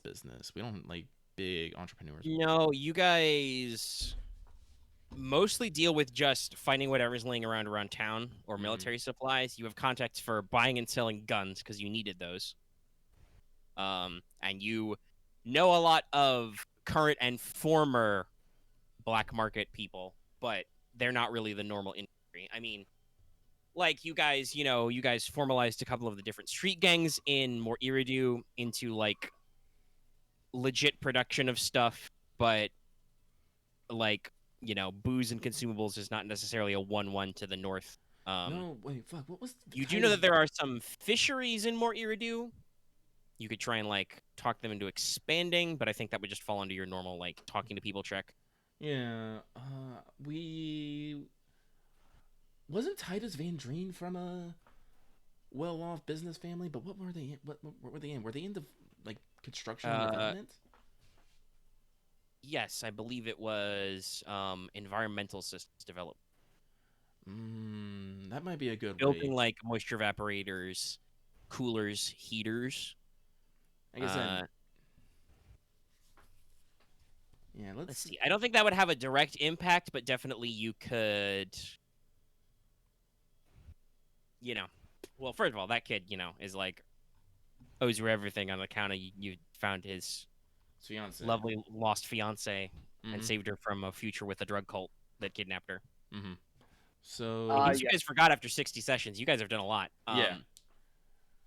So, like, obviously, he's, like, super indebted to you and will probably be very helpful, but I'm trying to think. I don't think he can help directly with, like, moving business up there, but you could definitely, like he might talk to him to talk to his dad and, like, start a business rolling where, like, they can do, like, bulk deals and stuff to, like, make this go smoother.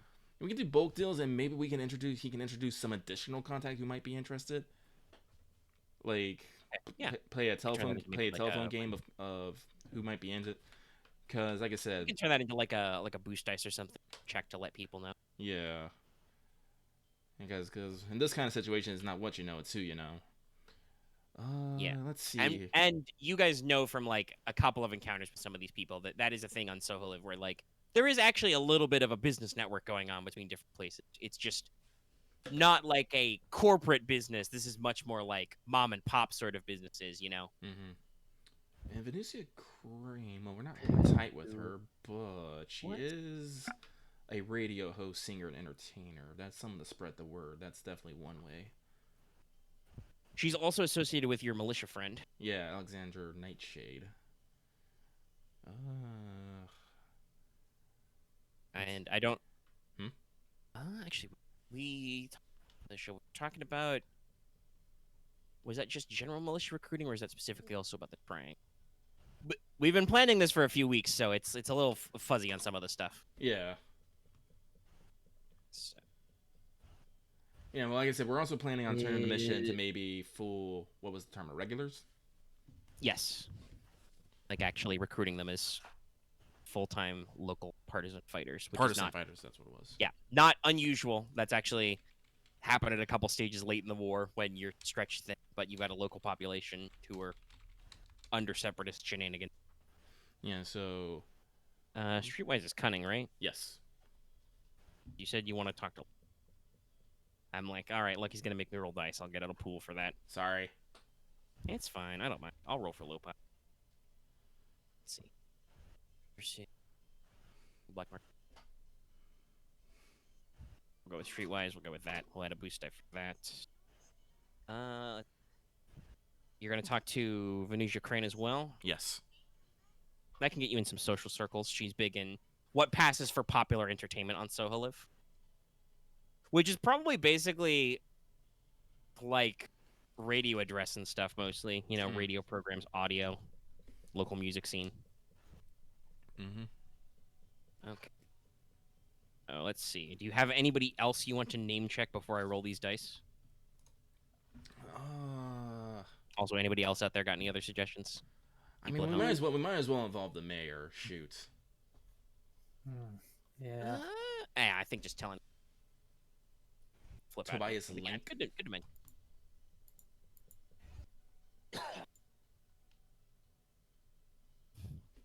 Other than that, no. Anything else going? Okay. No, I'm looking at my list of NPCs. I'm just like, I don't think so. We really don't rub elbows with the upper crust a lot. Yeah, we'll solve that in a separate thing. I still want to do that, maybe. No, your boy Lopak rolls very well. That was just so that success, double success, and six. So that's like 4 success. So Lopak goes around and he's like, I know some people. And then you were like, but Lopak, I also know people. And he's like, yes, Lopak knows that knows the people you know. Lopak will talk to them. You sent him. It's fine. It's all right. It's Lopak. So, so on your business side, that's taken care of. I had Lopak roll streetwise. He rolled very well. All right, cool. So Basically, there over your couple of days as you guys return to port and are basically, building up to getting this stuff organized. There's a little bit of a rumor mill starts going, and he didn't roll like a triumph or anything, so it's not quite like crazy gold rush levels, but like the economic side, the free market is poised to be like, ooh, business. Like I said, there are some fisheries in more Iridu who maybe could use to expand, new territory. Some shipping opportunities prevail. Construction and other like infrastructure companies are like, oh shit, we can make deals here, and kind of. So you get your dominoes lined up. Why don't we just go ahead and go down the line and go ahead and roll that negotiation check for actual like subsidized. Let's see. Okay, before you roll, how much money do you want the government to spend on this? Well, we're already asking. Like, are we talking republic government or local government? Column A, column B. Well, because we're already like they're kind of sort of the same thing, but not. It's a little, Yeah, because local government we're already tapping their coffers for the rail plan. Yeah. So I don't necessarily want to, have another immediate tax hike or debt. Yeah. To befall, because otherwise they're just gonna get in that hole and they're not gonna be able to get out of it. So probably mostly just give money. Give. Probably. Let's see. How long would it take for it to actually start getting profits? Profit? Oh, a while. Yeah, it's gonna be a while. You're building a frontier town. Yeah, so you're looking at minimum. It's gonna be probably a couple of years before you're actually getting throughput on this place. Yeah, we might. Well, but the again, talking about like you're already lined up on the business side. That said, there will be a boom of business and jobs and all that stuff. The economy will look better for this process being put through. It's just that to actually see your return, new taxable income, new trade taxes, government donations, whatever form that money making takes place, actual big boy corporate profits. That'll probably take a couple of years to turn around minimum. Now let's front this all on the Republic. This frontier town is going to be key trading Cortosis and whatnot. Like I said, that's a really rare resource. Like also like super strategic. So I think I can spin it that the Republic wants this frontier town. They want to fund a new settlement up here, just like they funded the creation of some of the major settlements, like the science base. Yeah. And to be fair, the research campus the archive campus is self-sustaining for itself. It is not self-sustaining for people who eat things. Yeah. So you're talking about building a settlement to support your research campus. Okay, but how much are you asking for here? How much do you want to pour in on this? Basically, how much difficulty dice are you willing to take to get this, to get more money? I'm willing to go all in. All right, okay. Let's go for 5. Let's see if you can get a really fat stimulus check. Let's see if we can get a really fat stimulus check. Okay. So, I think you guys have like 4 light side points, by the way, if you want to spice this up. I'm totally gonna take one. Sorry if I'm boring anybody in or out of game with our economic discussion, but it's no. I just don't know if I could add. It's more my thing. It's fine. Yeah, kind of same here. I've got nothing to add. It's important. Damn. Oh, wow. Yep. Nope. You did it. Yep, did it. Let's just go with 4 success, 3 advantage. Okay. All right. With your keen negotiating skills and your pre-established knowledge of asking for Republic money, you basically figure out the best way to pitch this to your friendly, right honorable gentleman from across the aisle in the budget committee. Oh God, not the right honorable gentleman. And are I basically love you, like, I hate you.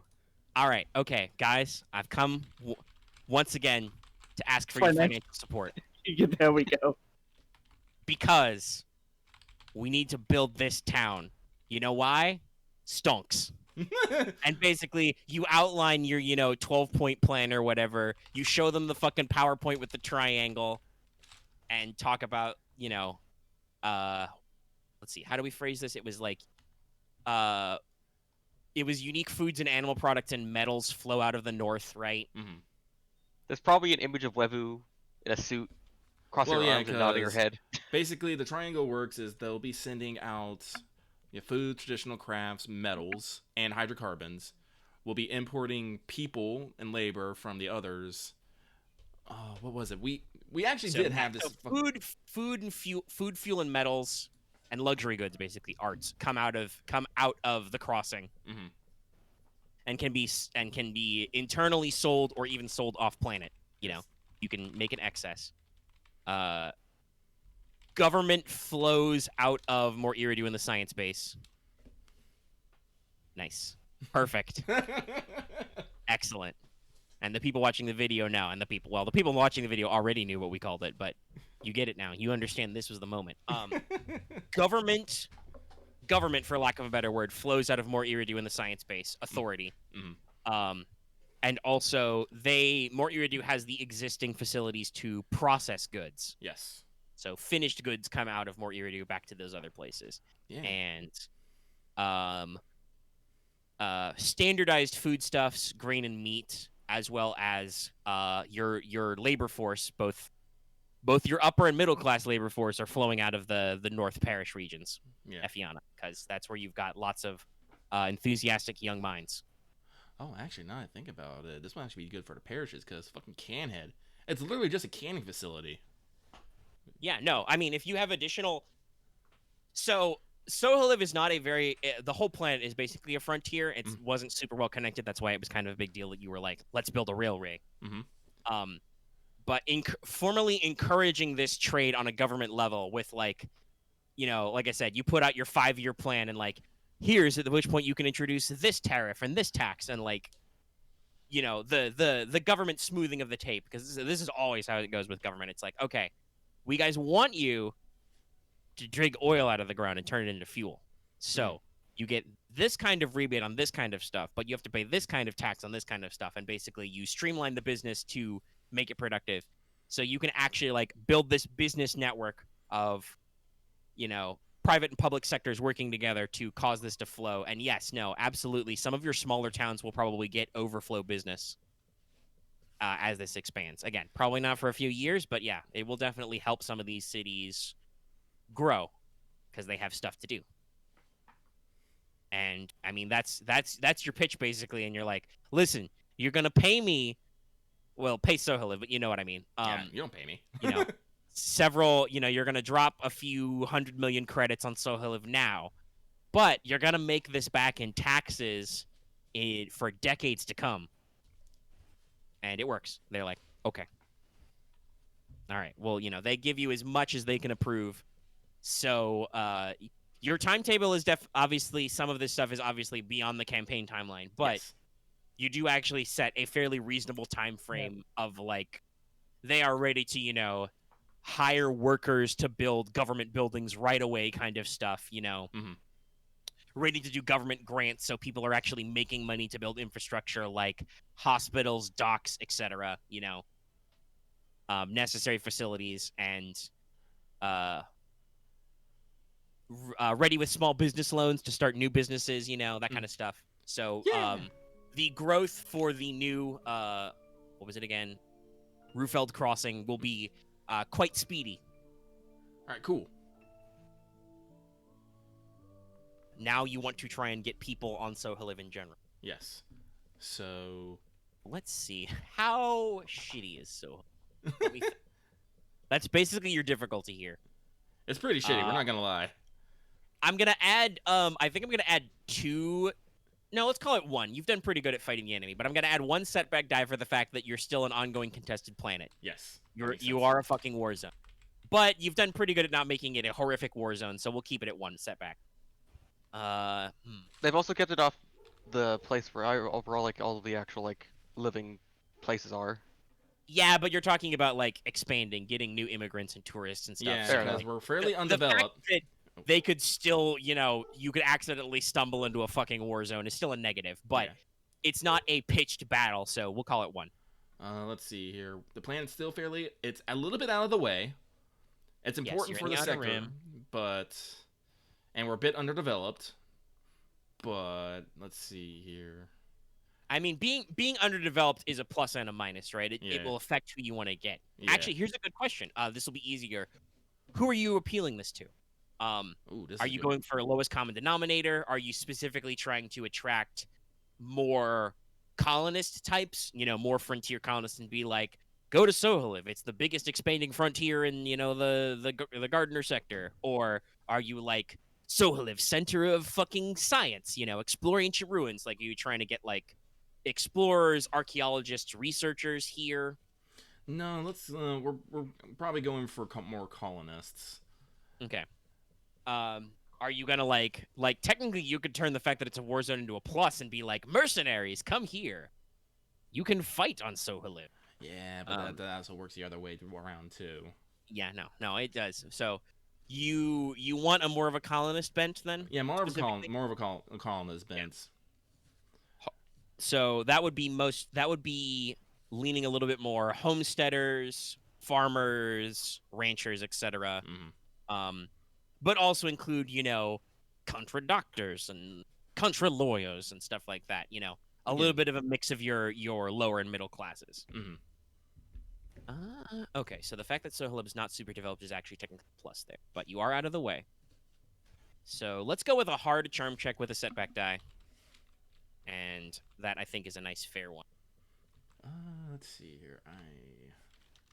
Let's see. This is not in person, so no force. And then so Yeah, that. you're like I said, you're maybe writing a couple of think pieces to anonymously put on the HoloNet. You're making some brochures, taking some images I'll use it in on Space MS Paint, Space Paint. Space paint. I joked about this earlier, and the audience would have seen, but to remind everybody, my thought when I was talking about the graphics package was just like a poster that says Soholiv on the top, a picture of a tree, and then on the bottom it says always growing. Hey. I mean, hey, it works. Let's see here. Do I have anything natively that helps me with charm? No. But let's see. One setback. Wait, do I have anything to negate charm? I don't think I do, but let me double check. I don't. No, that's commanding presence I have. Never mind there. That sounds like that's leadership and cool. That's right. I was trying to think. Wait, what checks did I say this could be? No, charm definitely is because you're trying to appeal and persuade. Mm-hmm. And sense emotion does not appeal either. So yep, this is the check. And what's your?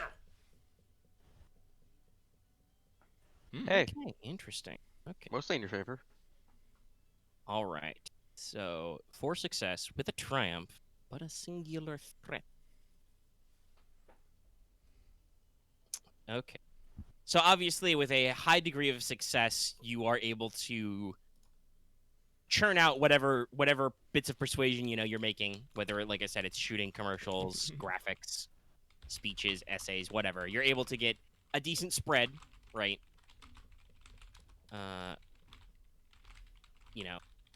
Go out there a little. And with a triumph, I think you have definitely managed to probably like broaden your appeal, right? Yeah. Like you managed to find markets not just to hit those colonists you wanted, but also maybe like appeal to laborers and technical workers, right? Yeah. Like, hey, we're building new cities and exploring new frontiers. And even like I said, maybe get some side action on researchers, Mm-hmm. Maybe do some subtle leaks of some of the stuff you guys have found out. So you get a bigger boon than you do. But yes, no, that thing you said, definitely some people have noticed politically that there's a Jedi general, no less, making a big ruckus for people to move to Soholiv, and that will probably come back up later. Oh no. But oh Probably won't yes. fuck you over directly, but it might make something complicated. Well, we'll see. There's definitely going to be some interesting thoughts that people have about stuff you're doing Yes. that you may have to talk to more people about. Yes. Okay, so that I think. Was there anything else you think you needed to do in your triangle stratagem? I did want to. Bullet I did points. want to talk about protecting the interest of the nomads and the spring folk to keep them from being. Well, keep the area and them from being exploited Okay. in this thing. I don't Let know, me like. see. So, how did your actual checks fire off? So with your budgetary, we didn't really talk about how that worked, but you did put 3 advantage into that. So I think we can and actually, this is a good question. Would you have mentioned this to Lopak? I'm pretty sure you would have, but I just want to double check. Oh yeah. Listen, I Okay. trust Lopak. All right. So you let Lopak know that you consider at least some, if not all, of the nomads and springfolk your friends. Yes. They're part of your network. Okay. Because he also got like 3 advantage. So I don't think I need to make you, with those advantages, make a separate roll. Lopak will have stressed when building your business contacts that this isn't like a slash and burn thing. Like, this is a long-term investment. You're going to need to work with these people. He may have to let it slip, whether you told him or he just learned because he's Lopak, that you've already started hiring quote-unquote security. And this is, frontier justice type shit. So attempts to shenanigans anybody on the business end may end up with, land pirates. And with 3 advantage on that Republic check, you can definitely be like, but also I'm going to need some laws to get passed. We can get some protective laws. So you can you can wield the power of bureaucracy for good. And so there, certain funds can be earmarked to be like, hey, listen, you cannot, destroy green space with these funds, or, Yeah. cannot exploit natives with these funds, kind of thing. So you build up the system of government checks and balances, which absolutely exists, because currently the late game Republic is a horrible bureaucratic nightmare of red tape.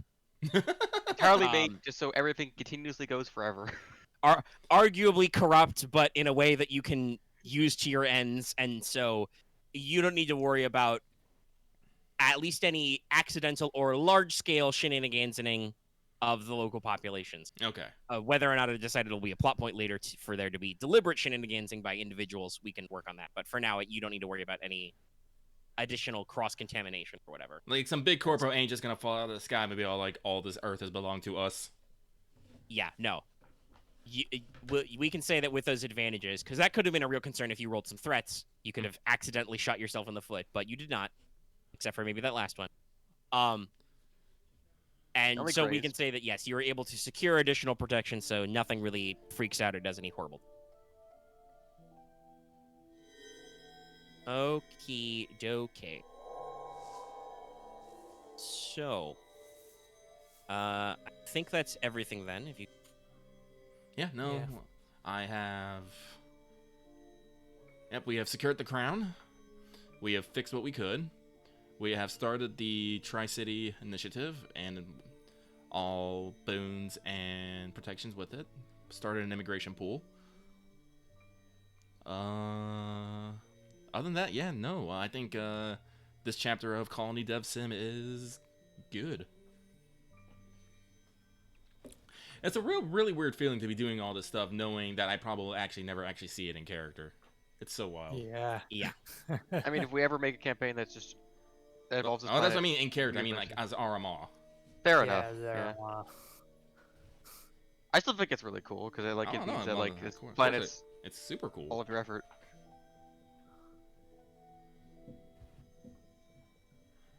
okay. Sorry, I'm double checking. Like, I'm already thinking about, like, Jedi Council gonna be like, you're attached. I'm like, you're attached to your positions.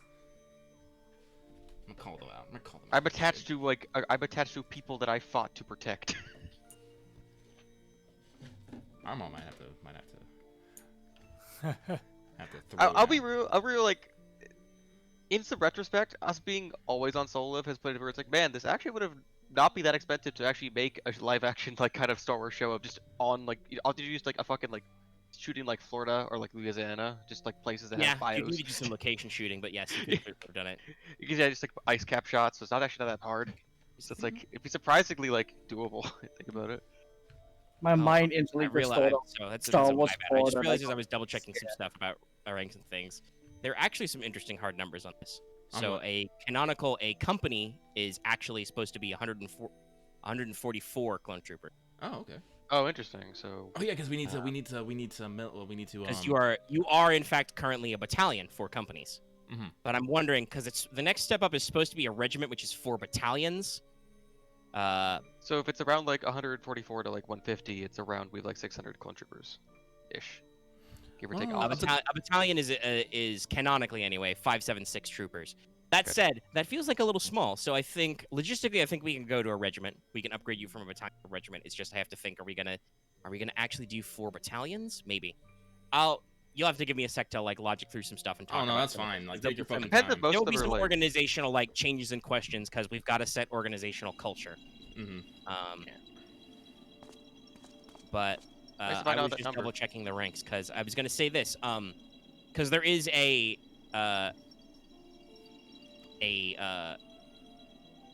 corporal rank. I was gonna say that for sure you guys should, if not already, push up Boots to sergeant. You should definitely move him to a corporal, Mhm. like not a senior NCO, but an NCO started. It's non-commissioned officer for those at home. It says we put him. But I don't know if you actually want to go so far as to like, because it goes like you have most clone troopers are private, then corporal, sergeant, lieutenant, captain, major, commander.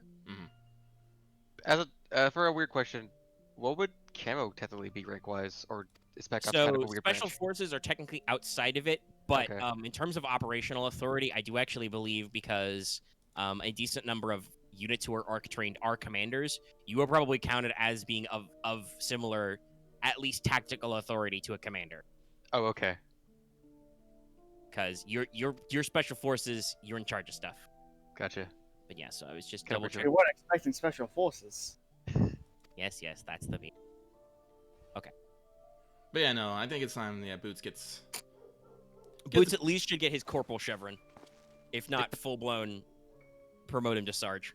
And you guys can like in character decide what makes out of character too, what makes more sense for like what we're doing.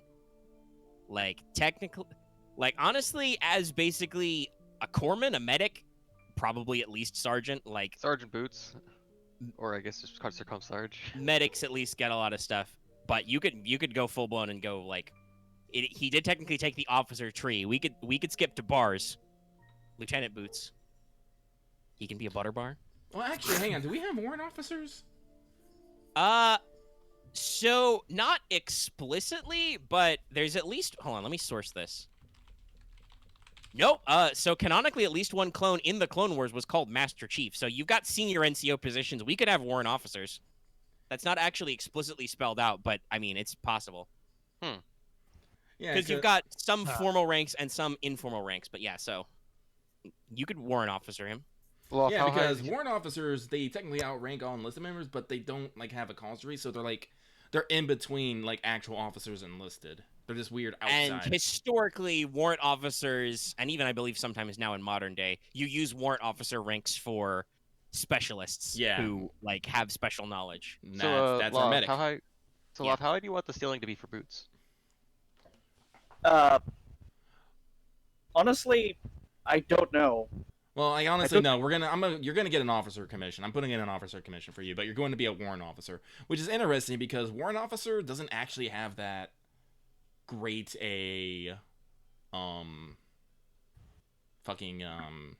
promotion record. Like in the Navy, you can go up to warrant officer 5, and I think from there maybe you can go on to the standard officer track. But it's basically you're getting a big promotion with not a lot of future, I guess is the best way to put it. Which, oddly enough, I think works, because I basically have you attached to me at all times. So yeah, then I guess we casually just give you higher ranks of warrant officer as it goes. Yeah.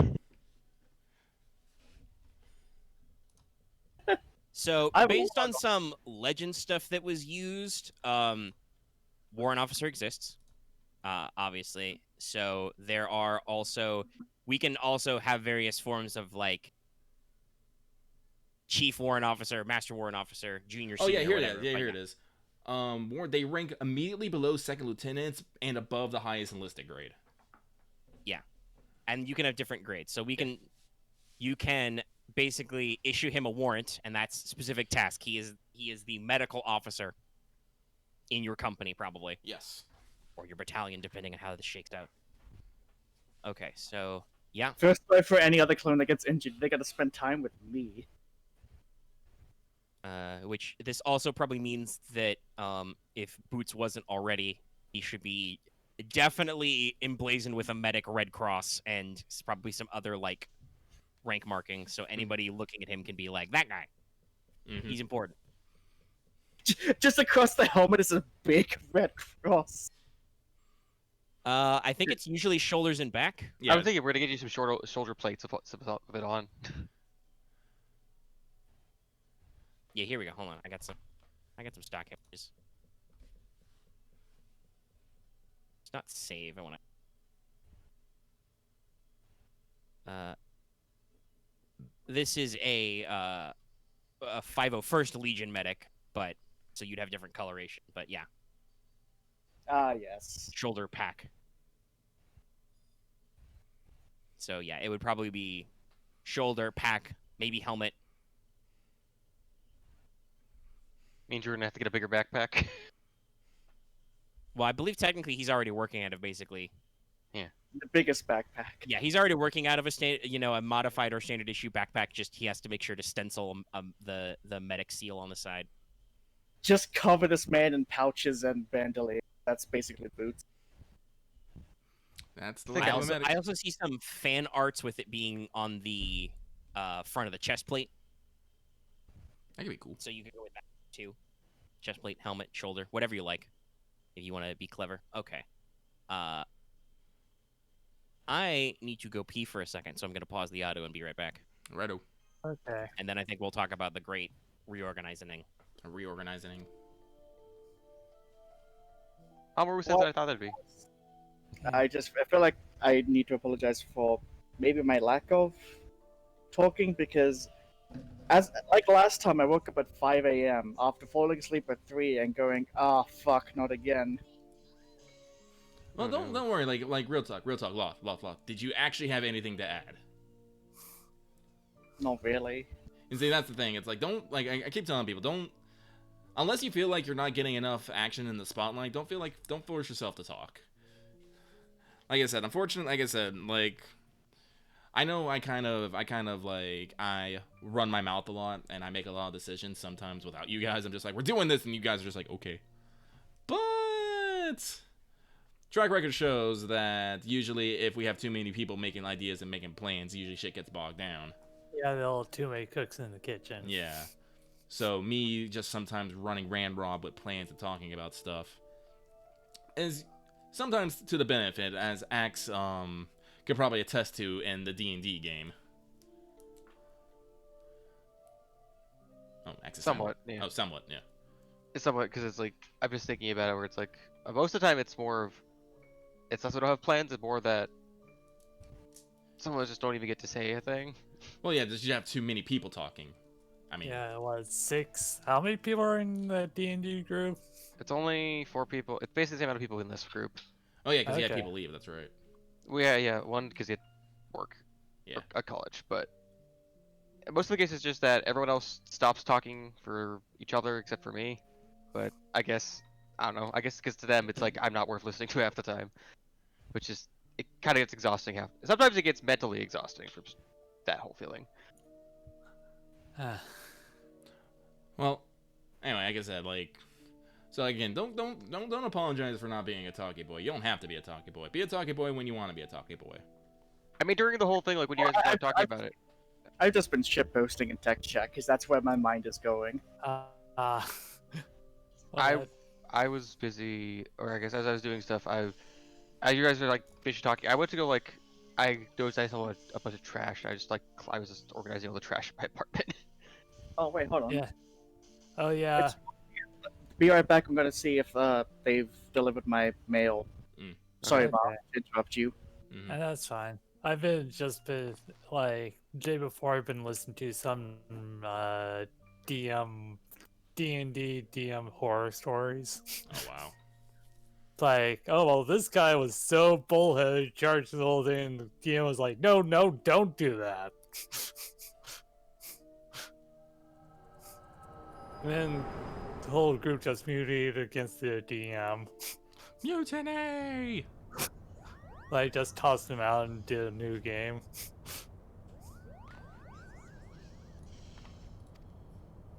It was very, weird, yeah.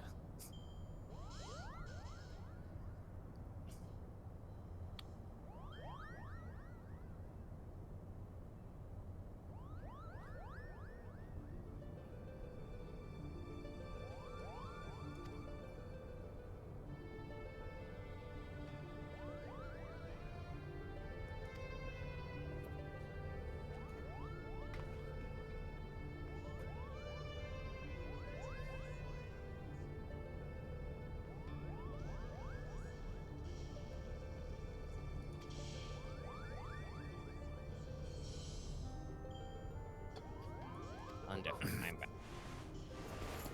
I see Loth has stepped up.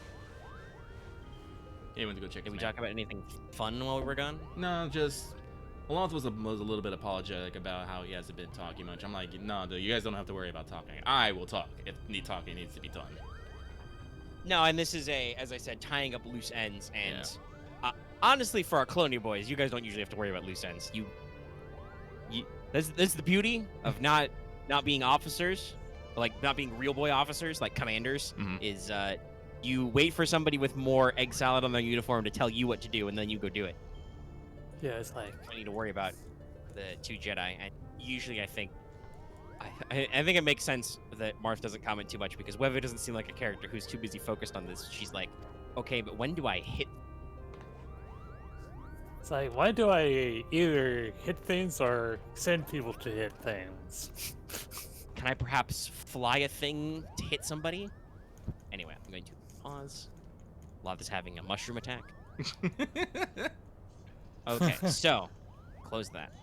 Do I want to close that? I might want to. Nah, if I want to steal NPC stats. Okay, so currently, you are the clone, 919th Recon Battalion, the Swamp Dogs. Swamp made up of Dogs. 4 companies. Yay. We should assume that already the battalion is probably a little overstrength. Because I think we were operating with slightly more guys in companies. Yeah. So, again, while on the one hand, it sounds like a big upgrade, actually being like just under 2,500 guys, I think bumping you to in the fiction being a full regiment is okay for battalions, Okay. which will each include their own sub companies that we don't need to worry about. Probably, maybe. There's just we got dudes. Got too many guys though. Yeah. They're So just these sub companies. As long as I keep my boys, I'm happy. you'll get to keep your boys and probably get some boys. So we'll do this. Obviously, I want to reiterate for both the microphone and for the players. This reorg is not like immediately happening. I think probably it will be in the process of being reorganized by the time we reconvene for whatever the next plot bit is. But I want to go ahead and like write all the numbers and stuff down now, and talk with people about how we want to handle like naming and whatnot. Okay. So let's see. Really like to randomly generate some. So rather than dig through my giant dice box for several d10s, let's just have DiceBot give me another random. Poly 1,000. Interesting. 91. That's a low number. Okay. So, actually, that's a good question. Why do I even need a number? Because we could do something simple. How? This is the culture questions I'm asking. Like, you, especially you Jedi, both of you are kind of going to be at the forefront of this, reorganization, reinforcement, and so on. We've already talked about Aramaa definitely wants engineers in here. Like you want a specifically engineering block, so we can probably do that. Possibly even have a whole engineering battalion. We'll work on it. We'll work on how the individual stuff is split. But we could do this a number of different ways. You could be the first Sohaliv regiment, right? Mhm. Like this, like you could build the unit's identity around being the Sohaliv garrison with the intent that because this is a major strategic point, you guys truly will not be leaving here for a long time. Mhm. Or we could go a little bit more, not like really loosey goosey, but a lot more like the others, like just the various like units and subunits, some of which are more colorfully named than others, but just you're the Xth division, and so on. And some of them have some like they have specific like modifiers, like you could be recon, armor, etc. Before the swamp dogs, as they were informally, were a you know mostly recon fast attack focused, but you might like subdivide that. So your regiment could be focused more around call yourselves mechanized, armored.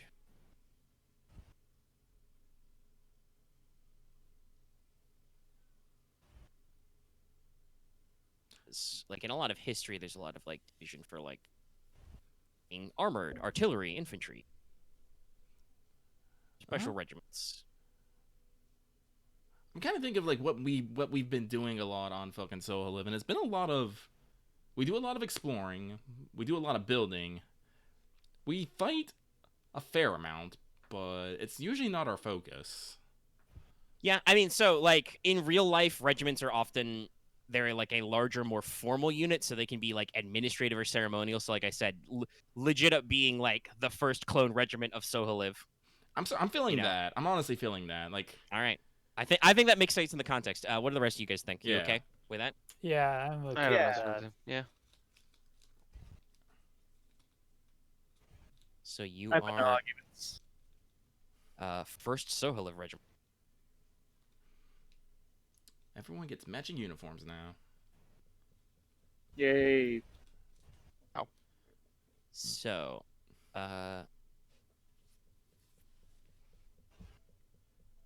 first Sohaliv regiment. That will be led by a regiment is led by a commander, so that will be Commander Brix. He just has more duty to play with.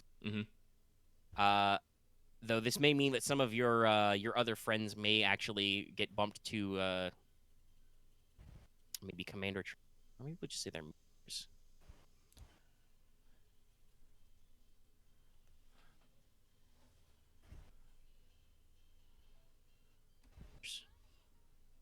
We can bump some guys.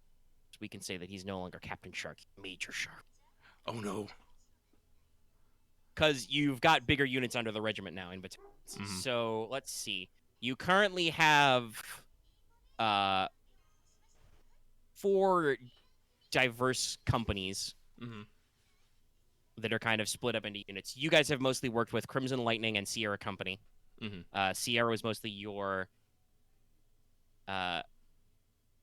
mechanized recon, we'll say. And Crimson Lightning is explicitly an armor unit, a mechanized fast attack. You also had Tree Frog and Uniform companies. They didn't really do a lot on screen, but they existed. I think I talked about this. The intent was that Uniform was more standard infantry, and Tree Frog was a little bit more of the like recon and pathfinding on the ground kind of a thing. But you guys were working with Sierra as mostly a operating out of vehicles recon type situation, or on cavalry back. So I assume that for sake of convenience, you're gonna want to like roll up most of your guys in Sierra as make sure they all stay in together in one unit. I think the question is how much of a unit do you want to build with that core? Like, do you want just Sierra as like the core of a greater unit that you then build out with, even more companies, regiments, etc. Do you want to like put both Sierra and Crimson Lightning in one battalion and then flush that out with more to like give yourselves more options on command? Yeah. Or go ahead. I think the last option, sorry, is just do you want to like keep the recon battalion as is as one of the core battalions of the regiment, but that means you're getting like 3 new whole battalions in? Nah. What? The second option. Okay, so you will roll Sierra Company and Crimson Lightning into basically break them off, keep them as maybe separate companies, maybe individual companies. We can work on some of the specifics later, but keep them as the core of a new battalion, and then include new units under your direct command there. So this is basically your battalion. What, how do you want to do that? They could still be Sierra, S for Soholiv. You could have your battalion keep the name, the 919 Swamp Dogs. Or you could like focus on different stuff based on what kind of units you want to bring in.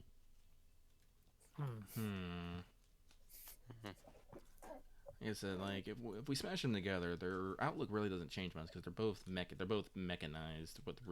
They are both used to working with vehicles and working with speed. Yeah. So I just randomly remembered we had that giant ship we never got about. what giant ship? The Redeemer? Yeah, you've got it. No, it wasn't very relevant for this one. No. It was an option that you guys could have got it, but because it was a shiny new ship, I don't think anybody wanted to risk. Fair enough. It's just flying like also through like ion the, storms. I heard us talking about also like people running it and stuff, but that's Well, yeah, no, it has its own crew. Like it wasn't brand new. It came like it got reassigned from an area because guess what? We might need more ships in orbit for reasons. But so let's swamp together the Crimson Lightning and the Swamp Dogs, and we'll just make Do we really? Might just be best just to rename them and just put them under one banner. And yeah, because honestly, when I think about it, and usually they're what I usually need, because what Aramaa does most of the time is she goes out, explores this bunch of stuff, like look under rocks and stuff, and find out what's there. They come back being like, "Hey, I found a whole bunch of cool shit. Now we gotta build things." So yeah, no, Aramaa sticking with the Swamp Dogs and Crimson Lightning is probably the best. But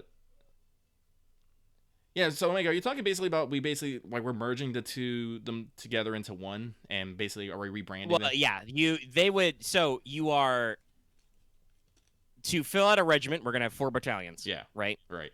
So you currently have 1 battalion worth of clones with some excess. Like I said, they're probably overstaffed. So you guys work mostly with the Sierra Company and the Crimson Lightning Company as the subversion of the battalion.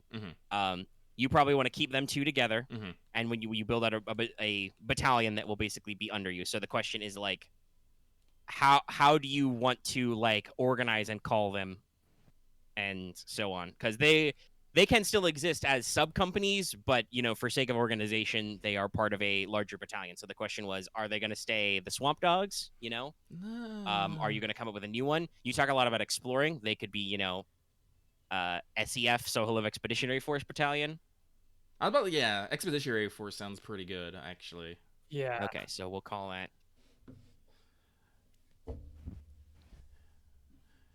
So that will be the SEF battalion. So we make the unknown known. That probably means that your additional company support and your new company commanders, your new captains, will probably be in that vein. Additional pathfinders, scouts, etc. So let's keep that one with. Okay, so I will save that. Tree Frog and Uniform will form the core of the next block because they're already on here, right? Right. They're the more traditional on foot kind of recon scouting. When he has been off camera, Master Lago has mostly been working with them, so they'll stay together as a battalion. Actually, that's a good question. Do you have any?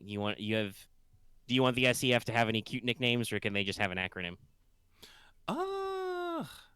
Yeah, they need a cute nickname. We ain't gonna be Clone Boys. We can unless workshop on it. Okay. Yeah, we'll have something. Well, I'm just okay. Actually, here's the question: Would you want them to keep the nickname Swamp Dogs? Nah. Okay. Because I think that's what we're gonna do. Is that I will call them the SRF, the Sohaliv Recon Force Battalion, aka the Swamp Dogs. They will keep the old unit colors and identity alive as the battalion. Mhm. And then you get 2 more. Let's see. These will be mostly brand new forces to reinforce Sohaliv. Got. I think the acronym thing is going, so we can keep that up. Let's see. So, let's see. What's the size? Sorry. We're doing math, guys. Don't worry. In the audio version, this will be cut down a little bit. Let's see. But a battalion size is 4 companies, about 500 guys. Yeah, that seems fair for your engineering force, because you'll want to that will give you several companies of engineers that you can rotate through your various positions as you need them for backline support. So, let's see. What should I call them? They can't be Sohaliv Engineering Force, because you already have SEF.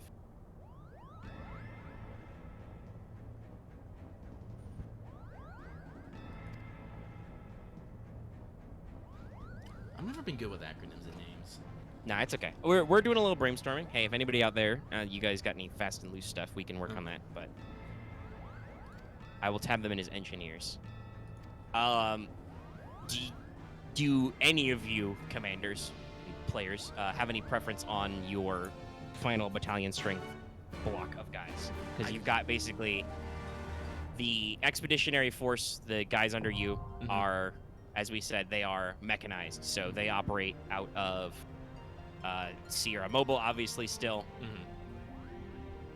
And, working out of your various walkers, tanks, gunships, etc. And the recon force, the new Swamp Dogs, who are reorganized, operate mostly on foot and probably take over some of your cavalry duties, etc. And then we have an engineering. Who will probably have some engineering vehicles, but be mostly on foot and heavy construction. Heavy construction.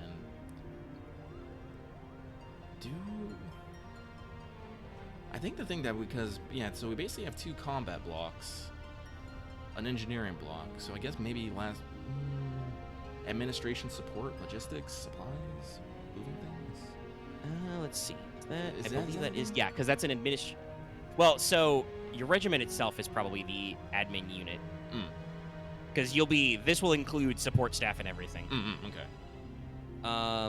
Like I said, some of the typical divisions are like, you got like recon, armor, artillery, infantry. Technically, you guys have two recon battalions, though obviously you have various strengths of like, one is slightly more armor focused and one is slightly more infantry focused. Shoot, artillery might be a thing. Like I said, yeah, even if it's recon, like I said, the plan is not the plan is not built for just straight up walking. Everyone will slowly walk toward each other, firing guns. So I don't want just straight up infantry. So yeah, probably artillery, I guess, unless anyone else has any ideas. I have no ideas right now. Artillery sounds good since we need more of that. Yeah, like some sort of an additional just support unit or artillery, I would say. Yeah. We don't need anything too fanciful. Right. So.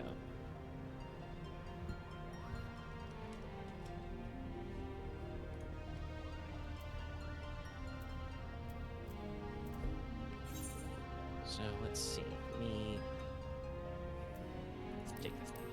We'll take the 91 I already used.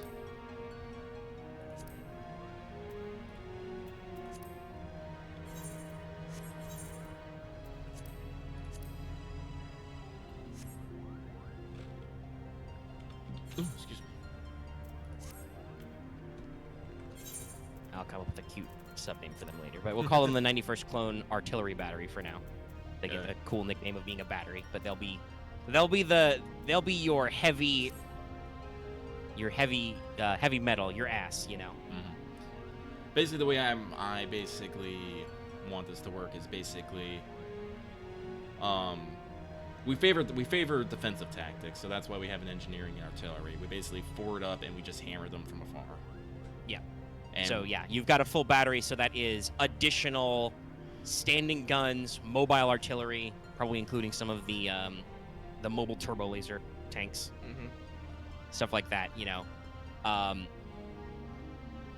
not a lot of main battle tank type stuff. You've got a couple of fast tanks, but they're mostly talking about like the artillery unit will be mostly static emplacements and prefab stuff, and then heavy hitting, armors, heavy weapon teams, that kind of stuff for like whatever you need from, hey, I need one guy carrying a mortar, to I need you to the equivalent of one of those giant train guns. I need you to flatten that mountain over there, kind of thing.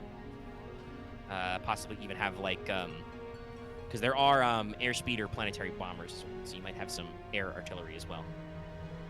And then I just need to think of something. I will go with, just because I already used a number, so let's just roll another D1000 for just random numbers. 275. Nice and even. 275th.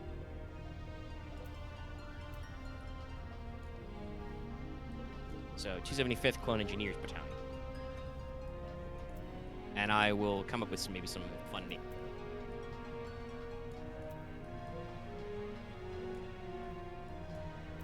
But yeah, okay, so now you have reorganized into your first Sohaliv regiment. Drawn up the plans. We'll actually, like I said, cover some of the reinforcement later. But you guys are the Expeditionary Force Battalion. Come up with a cool name. So I think the only other thing is like I said, so maybe some minor culture stuff. Like previously, when you were just the Swamp Dogs, that was the kind of teal color. The kind of light blue-green markings. Obviously, since you have a unit who are keeping the Swamp Dog's name, they will probably keep the original color scheme. You can expand this to like the whole thing. Like that could be those kinds of markings and heavy emphasis on the recon gear could be the entire thing of the Sohaliv regiment. Because like the 501st Legion were all navy blue colors, right? Which is a Legion, by the way, is the next step up. But you can also do, subcolors.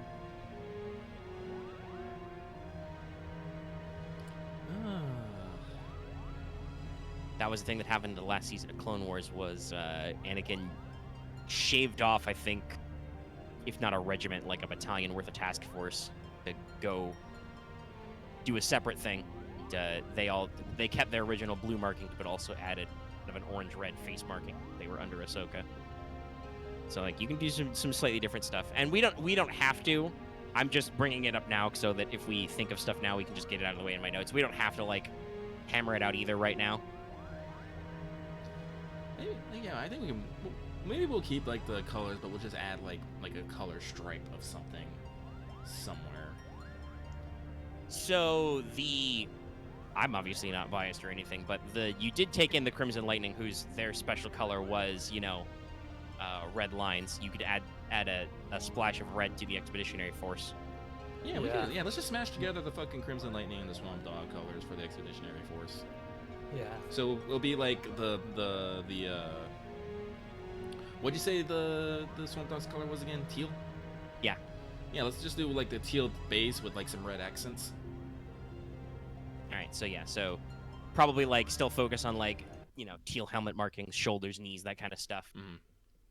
Maybe a couple of like I think I showed off in that one of those clone medic images. Yeah, like how he's got some interesting like banded lines.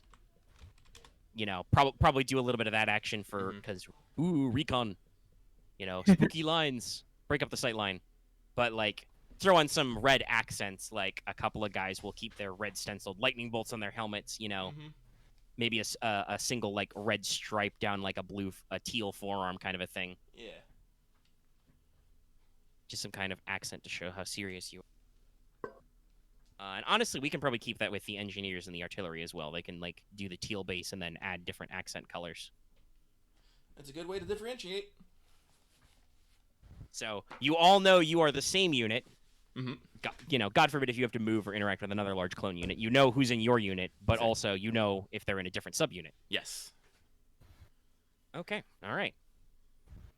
It's good. Do you believe? Let me double check. Here's the.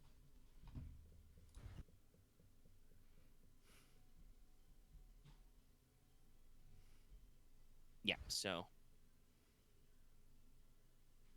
Do you believe that? Yes, that means that we'll do some promotions.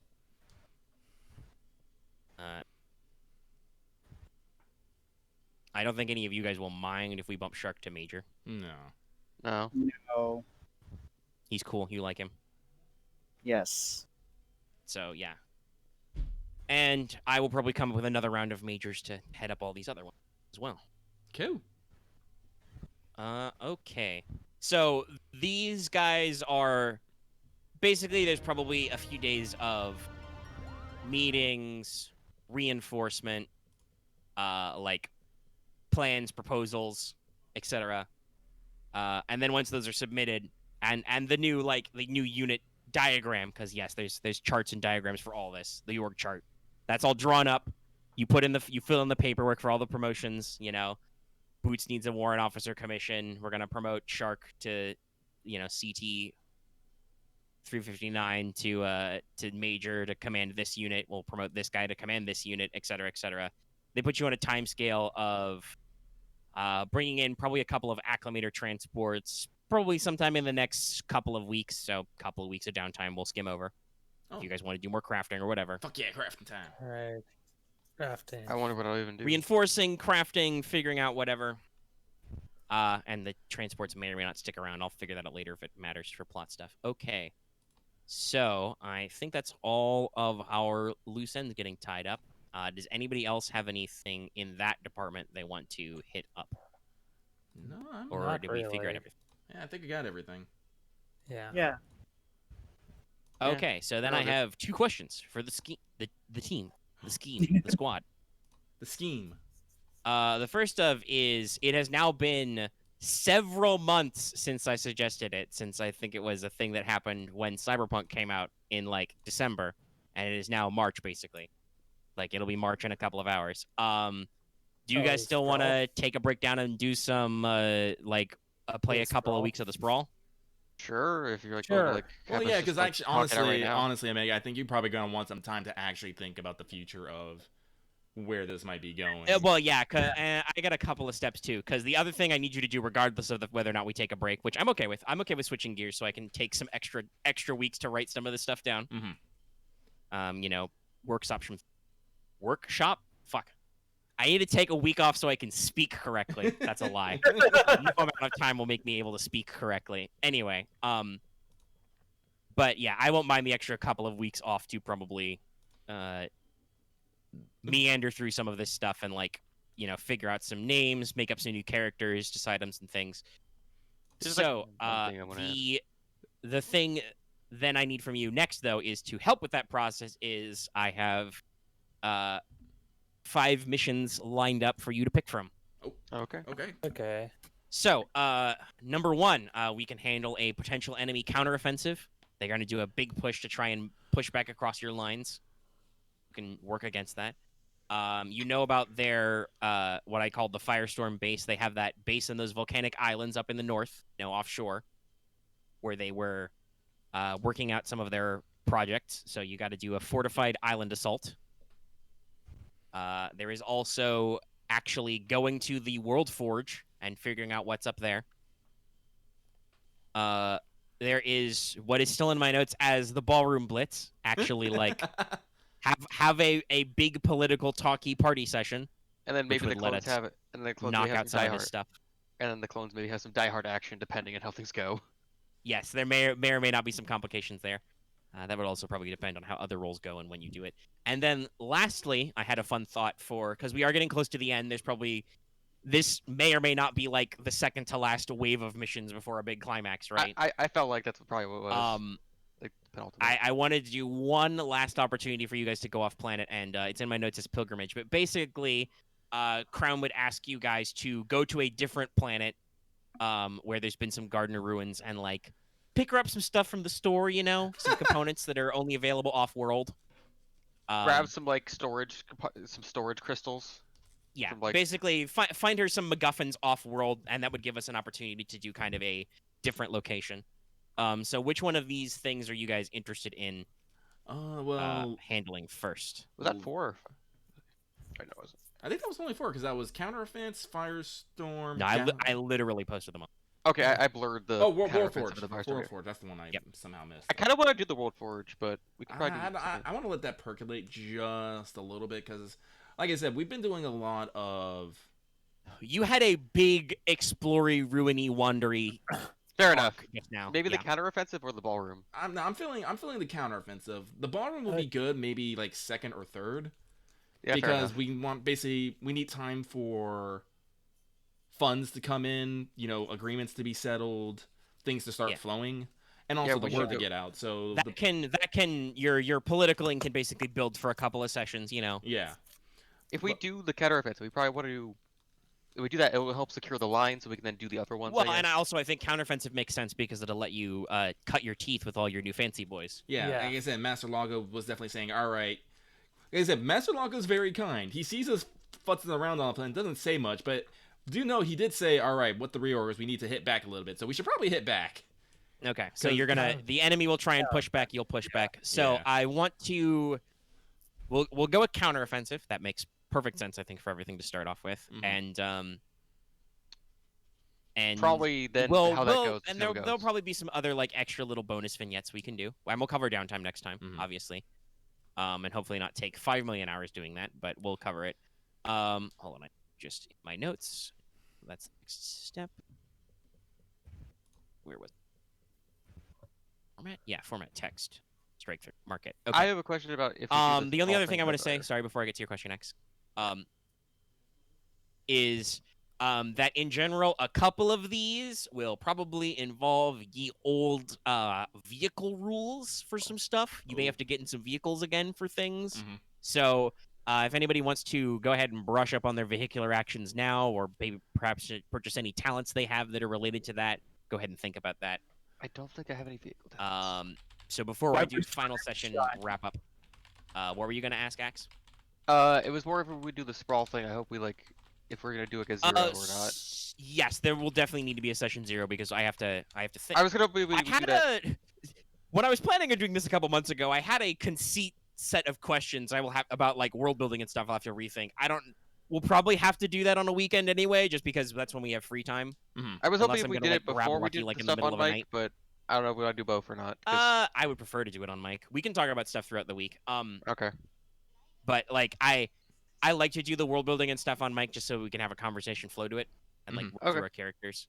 Because like I said, I have had anyway a sequence of questions for like world building stuff and the stake setting that will work through. Because Okay. So then let's do session wrap up. Okay, so you did all the things for Crown. Yay. And you got through all your triangle stuff. Yay. And I want to say, just because we're doing a big reorg, I want to give you more extra speak, especially because I told you I want to spend that on something. Let's bump it to a base 15. Woo! Okay. I see. Okay, so Aramaa has civilian outreach for duty. Yep. She got it. Yes, I was about to say. I'm pretty sure that counts. I don't think anybody else. I know Boots' duty of personnel got triggered. And while I do think it makes sense because Boots was actually a little bit proactive in being out there and like, let's organize, let's do stuff. We're doing things. I don't think you actually did anything to contribute to it directly. Yeah, no, I don't know. Like, I did put him, like, can other people work for someone's fucking duty? I mean, yes, but personnel is about, like, maximizing, like, personal effectiveness preserving lives, healing them, recruiting, stuff like that. Well, That- I mean, like Yeah. he did get permitted. He did get promoted to warrant officer. He is going to be like in charge of maybe those things in the future. yeah, I don't think he actively has contributed to his duty. At the moment, not Okay. yet. I'm Okay. willing to accept that. Okay, I tried. That's fair, but listen, it's funny how, like you said, you talk about how we've done a lot of like base building, defensive working. It's interesting how that means that your duty gets procced a lot, but sometimes not the other characters. That said, you are at least you went for counteroffensive, so like there will definitely be opportunities for some of I this am stuff to come up. probably going to trigger my duty then. Yeah. See what happens. So Okay. Aramaa's tree. So that was 15 base EXP. I don't think the mission or sabotage triggered, so Yes, I don't think you. You sabotaged the mountain. Yeah. yeah, but it's Well, like enemy he did asset. sabotage work, but it was not directed towards the enemy, unfortunately. Now, if he had a motivation for blowing shit up, which I'm pretty sure there is, yes, actually, demolitionist is a specialization. So yes, there is absolutely like got to be like a blowing shit up motivation somewhere. Thrill Sadly, seeker, that is probably. not Camo's motivation. So no. While you guys were very mission focused, I don't think you went like out of your way to be like, we got to be on task. Honestly, I'm kind It of. was a very loosey goosey session. Cam, I feel Sorry, maybe like- that maybe you should be like your motivation should be thrill seeker. You just want to get in there and do the wild, crazy shit. That makes sense. We are going to take a little bit of a time off if anybody wants to reevaluate any of their motivations or duties. Might be a good time. I just see what I guess it could be any one of them because it really doesn't need to be on the list, I guess. Because I mean, yeah, you can technically write your own, but let's see, because it varies a lot depending on Yeah, how but there's some- hyped I there's am some for good- something. But like, yeah, I'm not focused right now. I'm like not feeling focused. well, so that's it's okay. We got plenty of fine. time. We literally have weeks before we'll Star Wars again, and I think it will work out because we'll have Yeah. downtime conversations to talk about and Mhm. etc. There's some things I want to talk about this bro off mic, but yeah. Yeah, like I said, we'll work on some stuff. Yeah, I think my Aramaa's duty 15. will have gone up. We'll go with the 5. Everybody gets your EXP stuff. I Get should back to the probably camera. get. I guess I'll use that 15 to get pilot planetary 3 because that might be important. That might actually. I mean, even if it's not, you are. Oh, because we're gonna take a little bit off. Put a note of that. When we do downtime and maybe when we buy stuff, you guys did want to see about getting Camo a new jetpack. Yes. So Right, somebody the jot other that one. down I somewhere. have it listed here actually. I have Yeah. the So Z6. we will actually, because we're winding down the session, we'll figure that out next time. But yes, that's a thing to think of. I forgot about that. It's just been So like a week. in your notes section or wherever you keep your notes, jot in anything you want to buy, anything you want to build, whatever conversations you want to have, and we will go ahead and wrap up here. And so we're gonna take a little break from Star Wars, guys, and we'll be back later. And we hope you enjoyed that session. That was 2.5 hours of me and Lucky mostly talking about stuff, while occasionally the other guy said something funny.